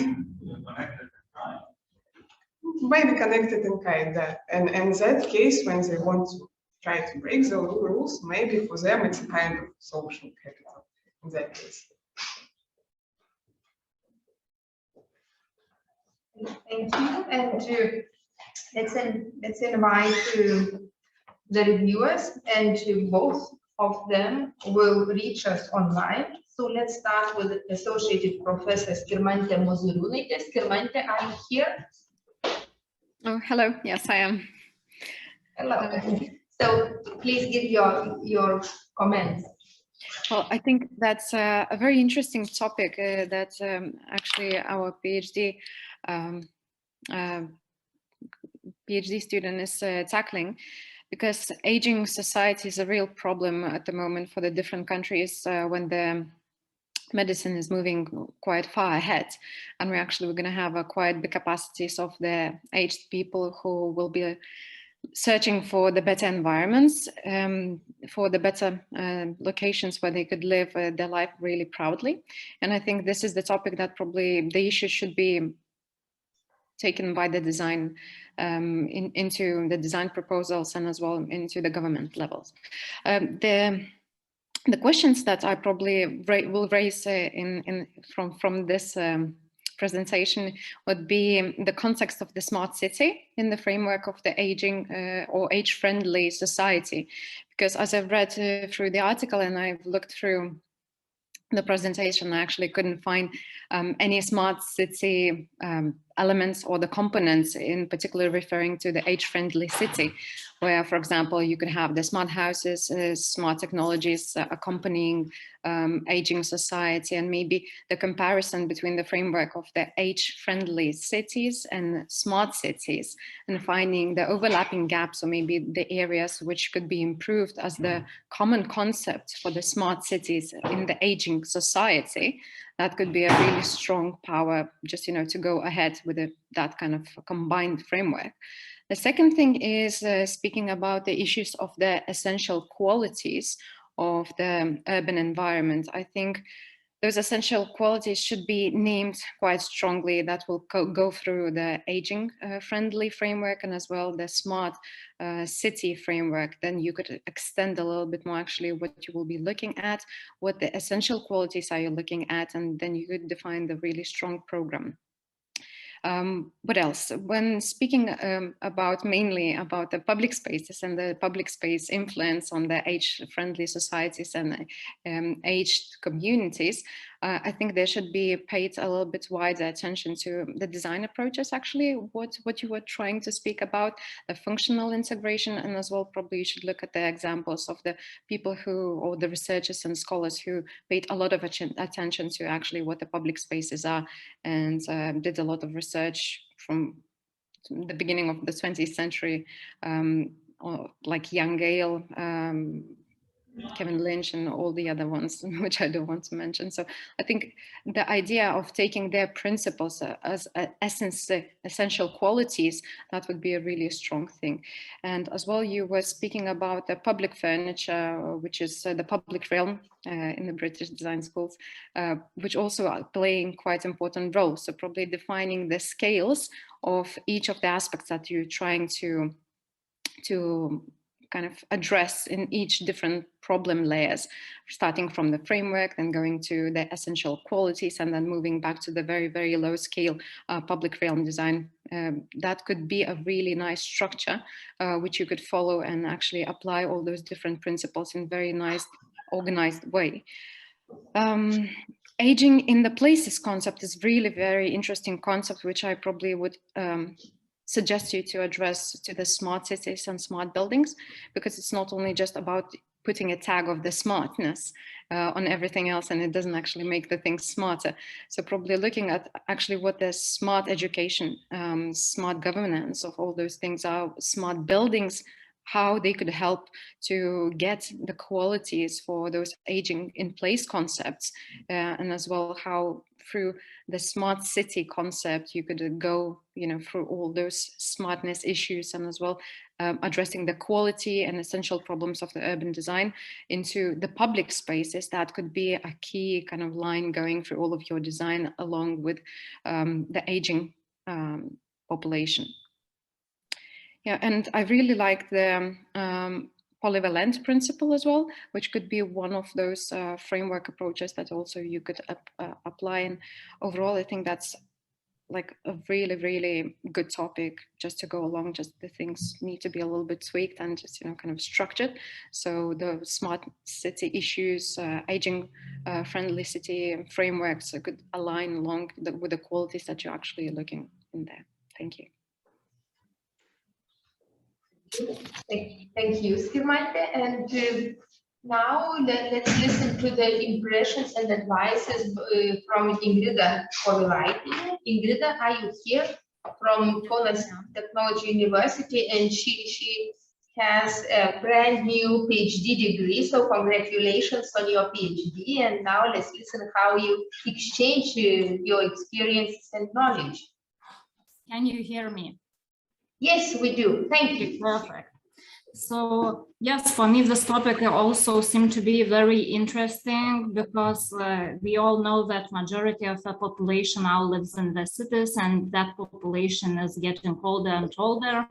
And the ideas and incorporation of the ideas of the smart city, the place where traditional networks and services are made more efficiently with use of digital solutions sounds really promising. And the topic is really interesting, and I was not disappointed because it's really a complex topic to tackle. And as Egle already said, I recently was on the other side. I just defended my PhD. So my comment on the presentation will be in forms of the notes or questions that arose while I was listening to your presentation and reading your draft. So the topic said that you will be tackling the questions of quality of urban environment. However, later in the aim, it was more specified on the public spaces. So maybe within your PhD topic, you are actually working on urban environment in general, not only on the public spaces. So that's why it was a little bit a confusion if you are tackling just public spaces or urban environment in general. Also, another question that I had, if you are focusing on age within the city that covers all the stages of life, starting from the cradle to the grave, or you are more focusing on aging society, that means on the elder people. So that was a bit of question for me. Either in this part you wanted to show what are theoretical approaches or what are practical examples, how we implement those theoretical approaches in the practice. So maybe it could be clarified if you want to just look on the topic, how it is addressed in theory or how it is solved practically. Also, there was a section about slice of history, and just the statement was that today's situation is not ideal, yet how was it historically? Either the situation was better before, or is it the same, how it changed in comparison, not only how the public spaces were developing, but also how that relationship between people of different ages, what was the inclusion through the history. Again, I also missed a little bit that part of the smart city. If those technological solutions which are existing are really helping for the elder people, do they have some kind of misunderstanding how to use that technology? That also could be an interesting point to look at. Also, sometimes age-friendly concept of the age-friendly city deals with the concept of aging in place. And it is very common term to use in the legal documents, strategical plans. However, sometimes people themselves feel that aging in place is something like you are being trapped in a place without the ability to move. So maybe sometimes right now people use the concept life cycle robust concept, where we are talking about enabling people of all ages, starting from the cradle to the grave, yes? So we are thinking about all those groups, how they can use the city environment, yes? And what else I wanted to talk? Also, the very interesting thing was about the generalization, yes, of the people, of old people as slow, grouchy, sick, and on the other hand, the kids as active, happy, loud. It would also be an interesting point if you could support your agreement or support your statement, how those two groups can actually interact, yes, how can they be integrated? Because there are some research done on that topic, how those two groups can help each other. And the intergenerational care began in Japan, where elder peoples were in the same institution were toddlers, and how they helped each other, not only how the loneliness was solved of the elder people, but also how it helped for the kids to develop as well. So it would be nice to look at that. So in general, I also would suggest that just you have a lot of interesting concepts and topics like age-neutral environment, polyvalence, elasticity of the city, but maybe just to look at them in a slightly more systematic way, how they are interrelated, how it helps for you to solve the problem, the research problem. Are all those parts existing already? How we can change the urban environment? Or maybe some parts are still missing, how we can adapt that urban environment for older people. And maybe those missing parts could be that gap that you need to fill with your research. So that's it from me. Thank you. Thank you very much, Ingrid. Thank you very much, Anna. And let me introduce the last presenter, also the guest from Riga Technical University, Matijs Babris. And he's going to present the presentation named Organizational Typology for Experiential Nature Tourism Architecture. The floor is yours. Hello, happy to be here. I had the pleasure of contacting one of the mentors before, Ron, and then he had a very good suggestion for the presentation that Pecha Fucha format would be really great. Because originally the presentation was only data and tables mostly, so now you're getting double the presentation amount, the visual part in the beginning, and also the data, but I will try to be quick and do not hold you too long for the lunch break. I'm coming from Riga Technical University, and in the first part of the third year of PhD studies. So I will go quickly through this first quick visual intro part, and then focus a little bit more on research and data. I cover practical modeling, and then the last part is where I get to ask questions to the reviewers, where I already see that I could ask for some help. Anyhow, so this is a picture from Mount Everest. I haven't been there yet, probably will never be, but as you can see, in May 2019, there were a lot of people there, and actually that was the year when the most deaths occurred on the mountain, because of the reason that so many people had overcrowded this very popular spot, so Mount Everest. And when we look at the travel photos online, what we quite frequently see are pictures like this, where you have some people and nature scenery, maybe a nice building, a famous building, but what actually happens, and this is from an actual location on an actual trip in Trollhättan in Norway, is that you have to wait for two hours in the line in complete wilderness just to access the area that is popular, in this case the Trollhättan.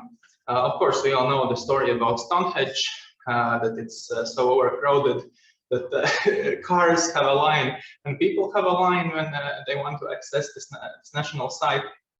But there is a way to view it without any people, and that was in March 2019, so before COVID, right? And the secret is just you have to arrive before the first tourist bus arrives, and then you can get all of the area to yourself. But if you don't have access to a car, then you have to walk over fields and meet some sheep along the way, and it can be an enriching moment too. Or you can build your own Stonehenge, like in Iceland. There is this Arctic henge, and it's actually something that has been built, constructed from anew, but evokes the same feeling and kind of removes tourists from probably other more condensed locations. And one of the last examples from the visual part, probably one of the most recent ones, by Halldór Eriksson in Iceland. It has been built during the COVID, so it just opened, I think 2 months ago.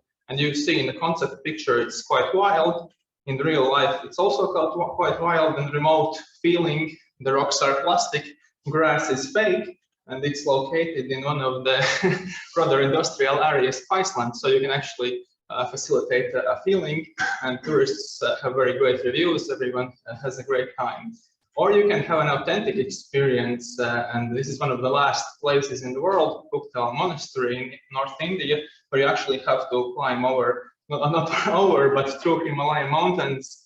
The journey takes 2 days. You have to rent a car for 1 day and then other part you have to go over some mountain passes that sometimes are accessible, sometimes they aren't accessible. There are some steep ledges. The route changes accordingly to the river floods. It basically looks like the stories from your parents, how they went to school when they were younger.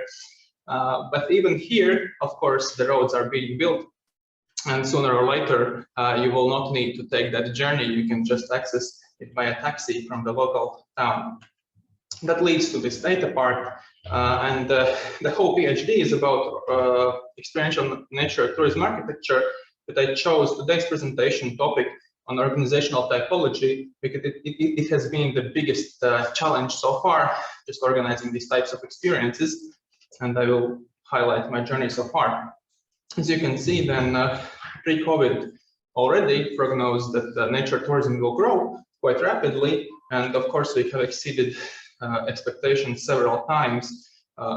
In 2020, it has been twice amount of people who, for example, have looked online for natural trails or recreation in nature. All the saunas have been reserved in Estonia, Latvia, and Lithuania. And in part of the reason, of course, while we can't access traditionally overcrowded places, we look to nature as a recreational place, and all over the world, national parks had to close just because of this, sometimes because people were just overcrowding them. It also happened in Latvia, all of the watchtowers were closed because you can't organize people in too close. And in larger context, the work on my PhD thesis is finding out how and if we can divide this overcrowding by dividing and adding more locations, because naturally originally formed locations are a limited number. You can't have more Trolltunga cliffs or more Stonehenges, but you can actually build new ones and probably provide this experience for people.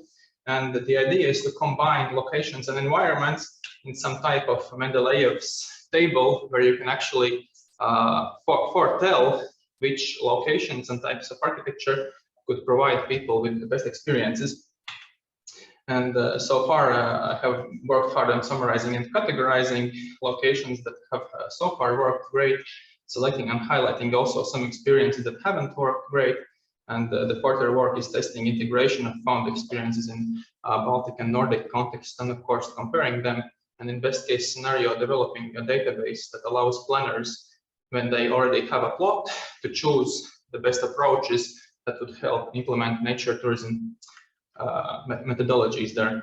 So far I have selected 628 experiential tourism locations, and at first I just put them on this really big wall and tried to arrange them manually just by seeing what types could be there. But it quickly proved complicated because there are only 2 dimensions in how you can arrange information.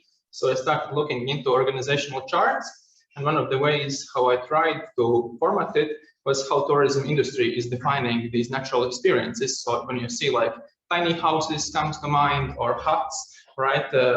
Cliff houses, houses that are floating. So there are some keywords that pop up more in Google search and algorithms. But this also didn't lead to much results because several times these definitions are overlapping. So one might call them ice hotels. Others are probably calling them temporary structures. So this definition is overlapping, and it's really hard to nail it to one very specific segment. Another way how I tried to systematize this information was by looking how the architecture or building interacts with nature. So either it's attached or not attached, or it's completely involved in nature, like grown in. And it was a little bit too broad because we only have 4 categories of how this interaction can happen. So that led me to the third approach, which was trying to calculate some kind of value. Like, for example, when we evaluate historical buildings, we give them some sort of number. Sometimes in some countries, it says like, okay, this part of the building has that and that type of value. Because of its age, because of cultural significance, and then we sum them up and we can sort of compare which one will get the funding first, or vice versa. So that was an interesting approach, but it was probably not the best for classification. The 4th try was trying to look a little bit bigger and looking at the locations by location, by the type of experience that's provided, by the type of activity that is provided, and by the types of views that you can have, so internal, external, and activity-specific classifications. And that led me to the thinking that probably there is not one single answer how to group these locations in nature in order to find out the best approaches to replicate the success that some have found and some haven't found. So I created this database that basically has 60 classificators. So far, maybe it will have more, where I add all of the criteria from these tables before, but I can selectively turn them on, switch them off, look at the results. So basically, database is writing its story. I can ask questions and it will answer, and it's not like asking Google where the question might change, but here the answer will come from the data that is input. And there, of course, is also different ways how to get the projector working. Okay, no, it's working. Different ways how we can visualize the information. We can put it in a table, in columns, or just as a gallery. Maybe jank the HDMI cables, or I shouldn't touch the table and like be really careful. So yes, it also can show like at what time which buildings have been built. So it's still the same data. I don't have to replicate the table 100 times to get new data. I can just choose a way to visualize it, or I can create pivoting tables where I can see how different factors, in this case location, area, and activity types overlap. And as more information I add to the database, the more data I get out. And also I can take information out. If at some point I see that something, the selection hasn't followed specific criteria, and I have made a mistake by adding some kind of object, I can kind of do this correction of data later. And of course, this value is visualizing data in different ways. So far, I have only added half of the objects, so it's still incomplete, but some interesting results are starting to pop out. And each object has its own like data card, where you can see all of the information that has been added. So the approach how to integrate this further into a PhD thesis is basically first look at this global experiential architecture situation that we are currently in. Then look at Nordic countries for some more climate-specific solutions, and then looking how we can implement these global approaches in Nordic-specific climate conditions. And in my case, the Baltics are easiest to test out, because if I build some structures, I don't need to travel that far. But of course, any country would be nice. So this practical testing is basically looking at some experiences that have been popular from tourism sector, for example, kayaking, and some type of buildings that could accommodate that. And in this case, like for example, we are trying to build a place where you can get a kayak, but not selling the kayaks themselves, which usually get sold, but ask people to actually buy experiences, so they could get like urban jungle experience or sunrise experience, and the kayak is just a way for you do it by kayaking through the city. We had this nature tourism approach. Then we tried doing building as an experience, so people are building tree houses, but the tree house is just a result, but the building itself, the process and teamwork is the experience they are having. And there are also some interesting results that I will go in deeper some different time probably, but the one of the findings was that actually people are more attracted sometimes to the process itself than to the result that is done, because they have involved energy, and it's a better story, and experiences are stories.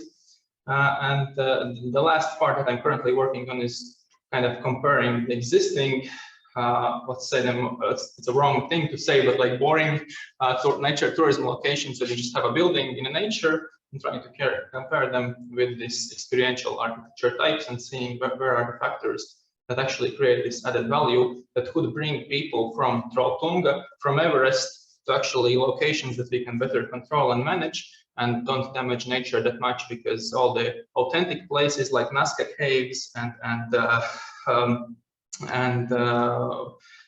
Everest, there is only one of them, and if we destroy them by over-tourism, there is no way of getting that back.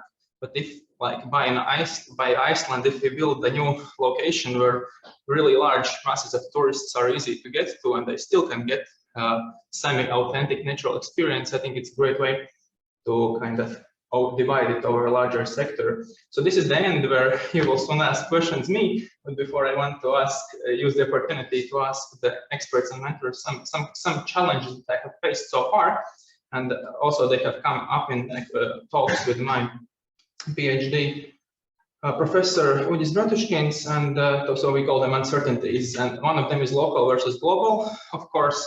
So is it worth looking so far as the whole world? Is looking for experiences, and one argument there is that there are climate zones that are repeating. So for example, in New Zealand, you could have the same climate zone that is here in Estonia, but architecture maybe is changing, so we could apply some of the approaches here. But the other one is, of course, this breadth, and are we losing depth at some point? So one idea was to do the global kind of typology, and that's why I named this typology presentation, but do a vertical slice for example, one of the Baltic countries where you go really in detail, and then later this method could be applied to any country by choosing this database, looking at an area and seeing which zones overlap. Another one is real-world data. Every time you have a database, there is, and especially if you want to get a PhD out of the database, there will be a lot of irrelevant data, because you can't just write a sentence about each field in the database. And then I always look at film directors as an inspiration, and for them it's there is this very specific criteria that it's called shooting ratio. So when you shoot a movie, the amount of hours of footage you take and the amount that actually ends up in the final work that gets presented to the movie going public sometimes is over 200 times bigger. So you get like 480 hours for a movie, but you actually see only 120 minutes of that, so less than 1%. And another part that, as you can see, like a lot of travels have been from personal experiences. So one of the methods is that we just go along the coastline, for example, all along a random trail, and look at the locations that either some participants that are coming with us organically go to. But that's again probably it's irrelevant, and I'm kind of fighting whether it's too much to gather. And I will show you a slide with all of the classification. Here we go. So currently there are 67 classificators that are in the database, and I already have like a list of ideas I want to add. But every time you add a classificator to the database, you have to go through each of the objects and add the information. So yes, it's quite challenging and time-consuming, and my professor is saying, "Hey, Matijs, write something. stop nibbling with your database." So that's the current stage, and I'm also not super sure about this uncertainty equation about kind of trying to calculate the experiences. So there's this famous Drake's equation where you try to calculate the number of aliens in the universe from, I think it's from MIT or Cambridge. And of course, there is not an answer, but it just shows the proportion of factors that go into consideration. And in this case, it would be like combining these factors that go into consideration when you are curating an experience, nature experience through architecture, and doing it from the database collected examples, and then getting out a formula that you can apply on any plot you have currently or developed. Well, that would be the presentation. Ready for the questions or answers. Thank you.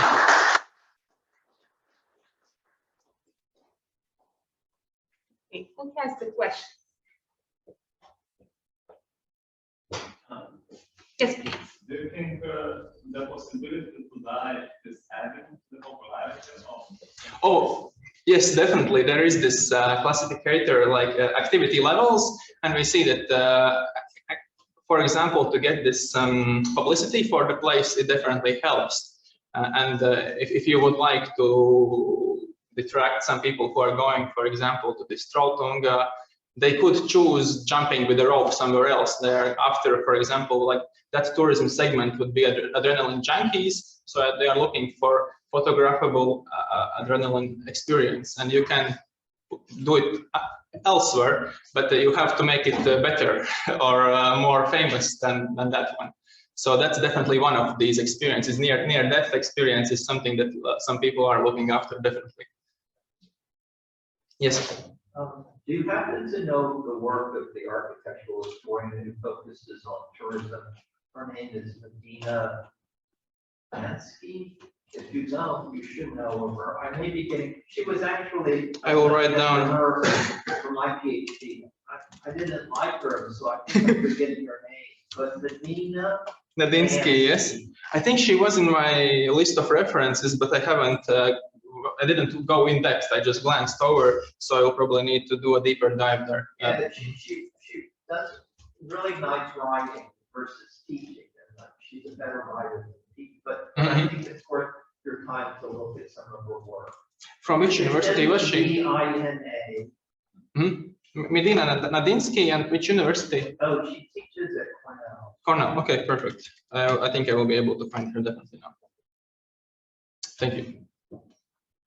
That's a very good recommendation.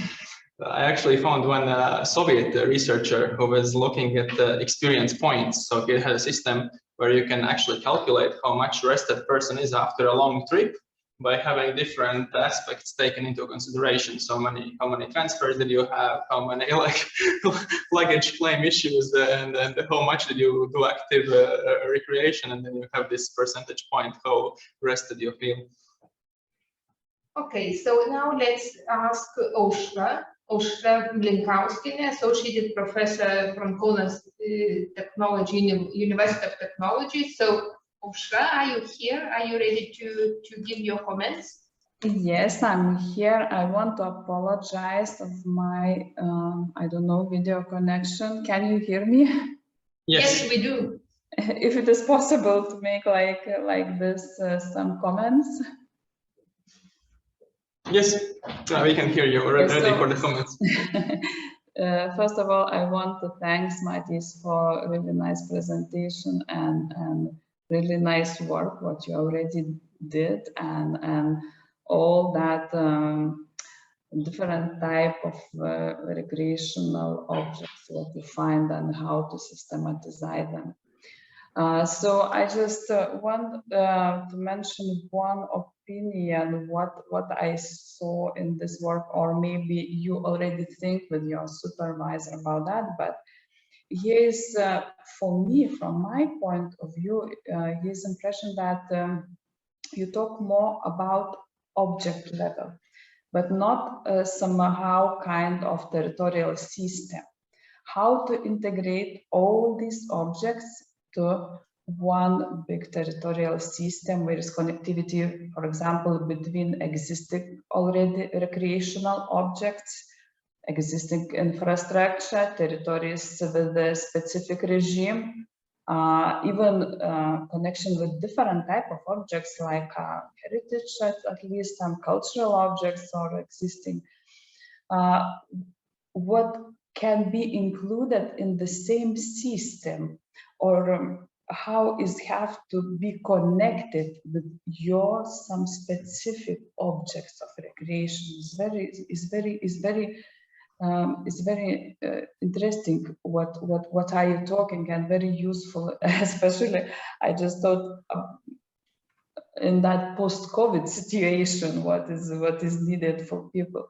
So I just think looking forward, I think that could be useful to find connection between different aspects of landscape, especially talking about decentralization point, because many aesthetically attractive territories belong to the network of natural frame or protected territories. They, especially if we are talking about Baltic countries, we have really very different specific requirements for that. In this way, a higher percentage of attractive natural areas belongs exactly to conservational priority territories. So that territories who have already some system like a protection system or something. So I think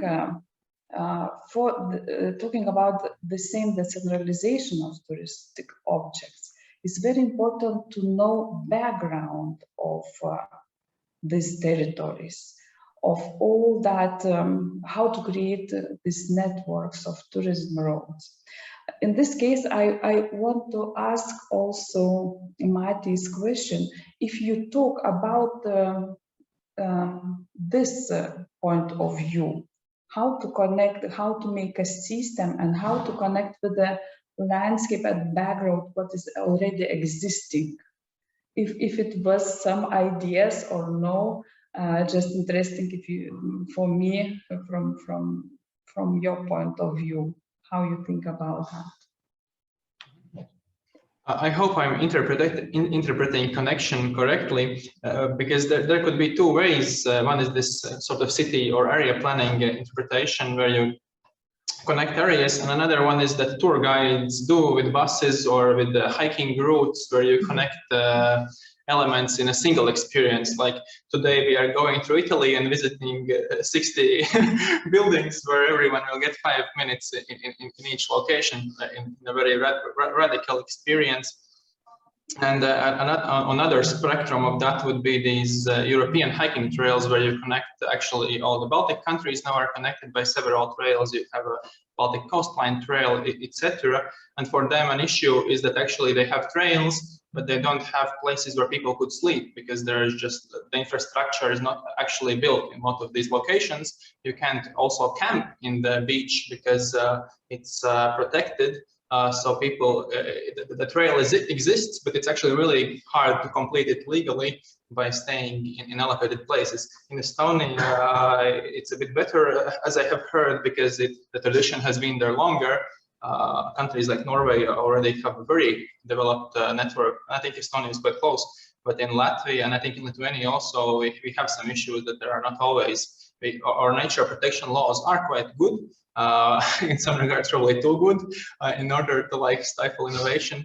But these existing networks or grand ideas that come from Europe of connecting with the walking ways, etc., because walking tourists are definitely better for environment than ones that are driving. They also spend their money not in few hotspots, but they spend their money along a trail that is several hundred kilometers long, and they embrace local communities. So a lot of countries right now are really embracing these long distance hiking trails that go over several hundreds of, sometimes even thousands of kilometers. But the problem is existing infrastructure. Do you build something that is standardized?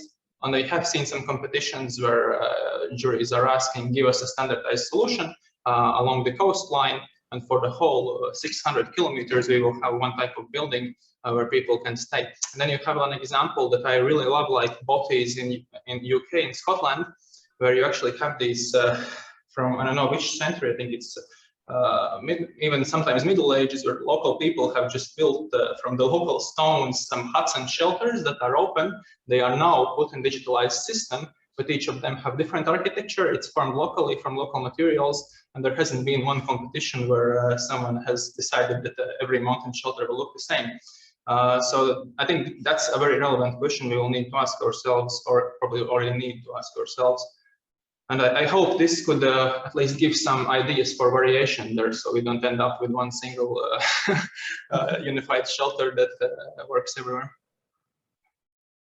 Okay, thank you for your answer. Thank you. So, and thank you for. Yeah, it was really great. I hope I can catch you later too, because I wrote down a lot, but I have more questions. But probably people want to eat, so I will not matter. No, thank you. Thank you. Thank you, Oļha. And let's invite, please. Please stay. We have one more comment.